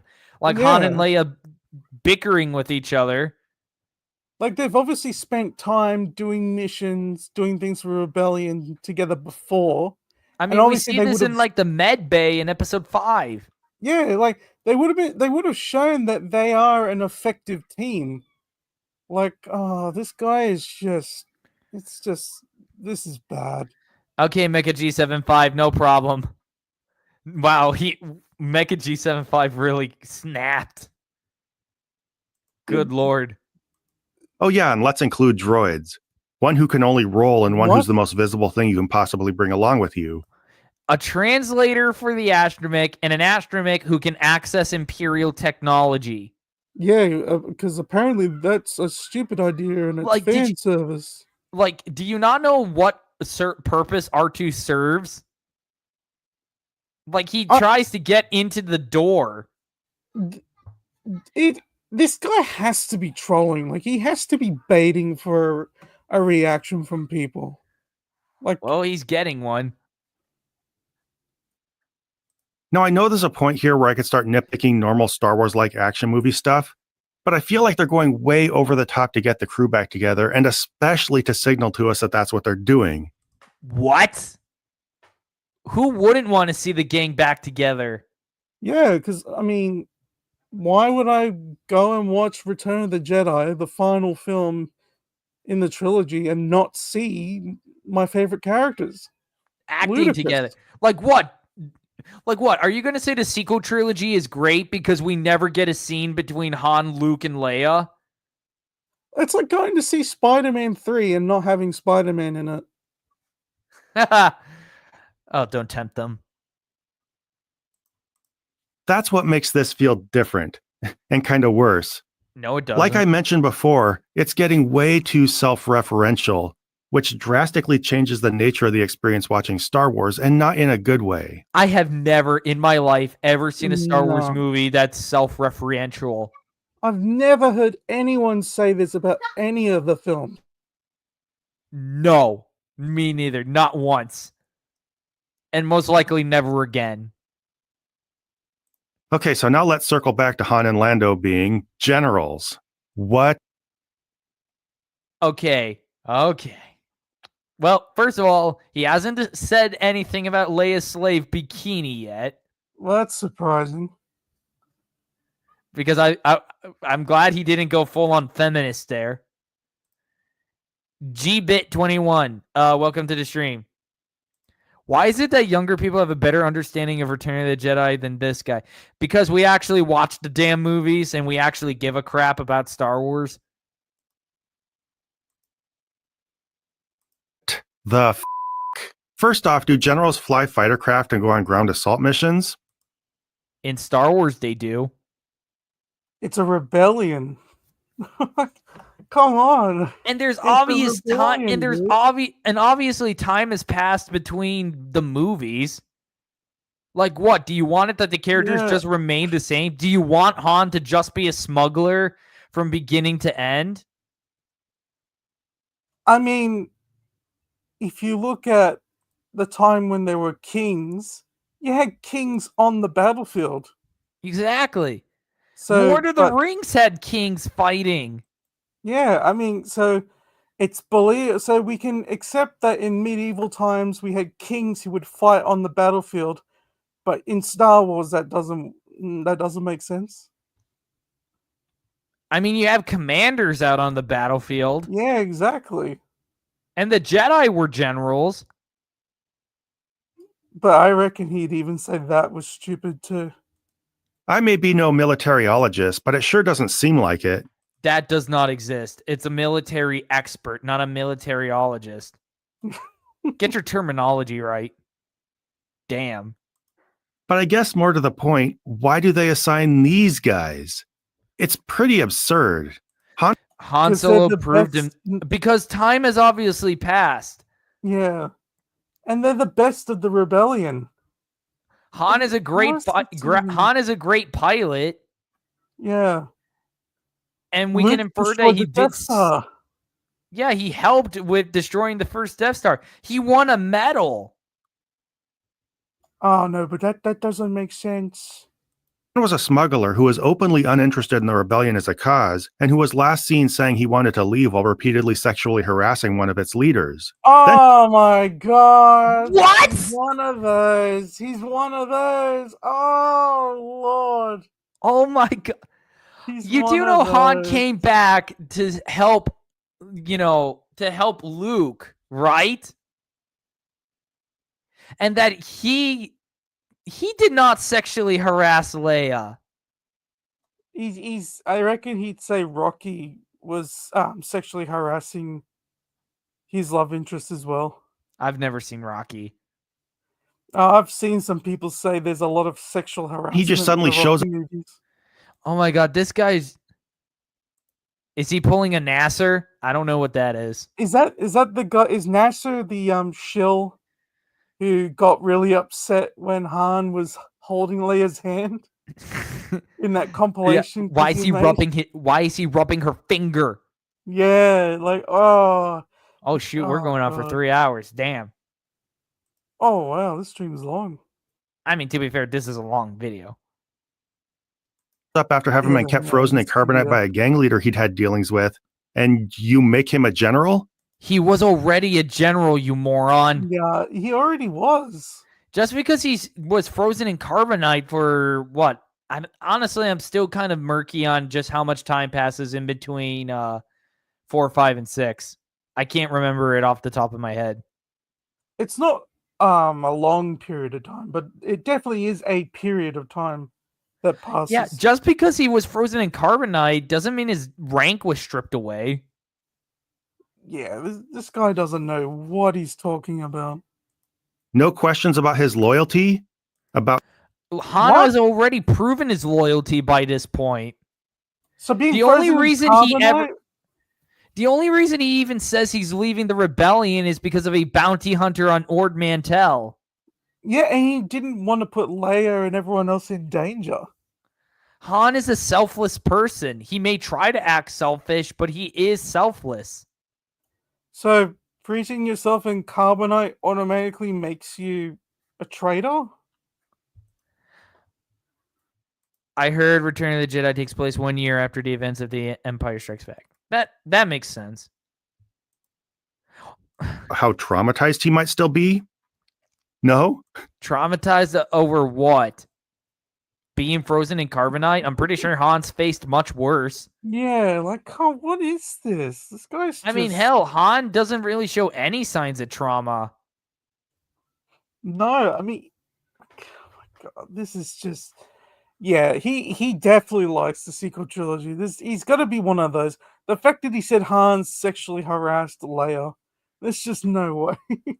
Lando, of course, is even more obviously absurd. The rebellion didn't know him from Adam except for the fact that he was a shady businessman who had, oh yeah, betrayed members of the rebellion and openly collaborated with Darth Vader. That's He was basically forced to work for Vader. Yeah, he was. Again, if he watched the movie, he would know. And the fact that Lando went out to go look for Han kind of proves that he wanted to make up for what he did. So obviously, Exactly. and given what he did to Cloud City, it makes sense Lando would have a vendetta against the Empire and join the rebellion. Yeah, because the Empire takes it over. So I mean, this guy. If he watched the movies, he would know. He wouldn't be making this video. not the kind of thing you can paint over with a throwaway line about a maneuver at the Battle of Tanab or the fact that we as an audience feel Funny how you remember the maneuver at Tanab line, but you don't pick up on the bounty hunter of Ord Mantell. This has to be something Cosmonaut has said. Like, it has to be. Cosmonaut did say Star Wars should be simple. when Han was imprisoned on Kessel, that's way worse than Carbonite. Yeah, the Jedi Academy trilogy. And if there's also the Death Troopers book. Oh, there's yeah. that. He was in that book. The virus. Yeah. The Blackwing virus. Indicated by the fact that he helped rescue Han. I wouldn't tell this guy where the fleet was, much make him a general. Dude, time has passed. I'm pretty sure he's more than earned his command pips. And if you read the expanded universe, you'd know why Lando would be accepted into that position. Exactly. Now, again, I should reinforce the fact that this is not about nitpicking people's military qualifications. I mean, this is a Star Wars movie after all. What are you talking about? You are nitpicking. Yeah, I do recommend Death Troopers. I recommend the audiobook. It's quite good. The sound effects they use for the infected are actually quite, bone chilling in my opinion. I actually read the book. The audiobook just makes it even better in my opinion. Also, the original artwork goes so hard with that dismembered stormtrooper head hanging on a hook. The Legends version is just garbage. It's generic zombie poster crap. Yeah, exactly. About how clumsily they're being shoehorned into the story. Clumsy? What? He's nitpicking. These aren't even nitpicks. They're just delusions. Like, we've explained how these aren't even nitpicks that he has. These characters being assigned these positions is a non sequitur that, as clearly as Luke throwing everybody into Jabba's palace, makes it distractingly obvious that Lucas is just putting familiar characters on screen just because they're familiar characters. Okay, so we can't have main characters, show up to have their stories continue. Because, we spent the last 2 movies with them. Let's just forget they exist in the third one and have a whole new set of characters. That's like saying have a Mission Impossible movie without Tom Cruise. Yeah. How about we go Fellowship of the Ring, 2 Towers, and then when we go to Return of the King, Frodo just disappears. It's someone else. The end result is that our heroes spend the movie doing generic tasks that don't feel motivated by or connected to who they are as characters. Generic task? Are you going to say rescuing Han is a generic task? Must be. I mean, sneaking on, getting to Endor must be a generic task. Piss off. This makes the movie feel kind of hollow, like we're not really watching these characters. Honestly, after the fan service bit, I think I'll call it with the stream. Yeah, I think this guy's getting on my nerves. I think that'd be good. We're watching the actors who play these characters be standard rebellion soldiers. And yeah, I know a couple things about this. First, they're in the rebellion, so they're going to have to fight for the rebellion. That makes sense. But they could still do it in ways that feel like their characters and feel like the motivations of their characters and the roles they would. That's exactly what they do. It is. That's what Luke does. I mean, Luke goes off to fight to redeem Vader and stop the Emperor. This guy does not know what he's talking about. Like what? Leia shouldn't fight for the rebellion as a soldier because she's Princess Leia? And Luke should just give up being a Jedi and trying to bring an end to the Sith? Play without just being so generic, I guess. And also with Han and Lando specifically, I could see people saying that this fits some kind of redemption arc.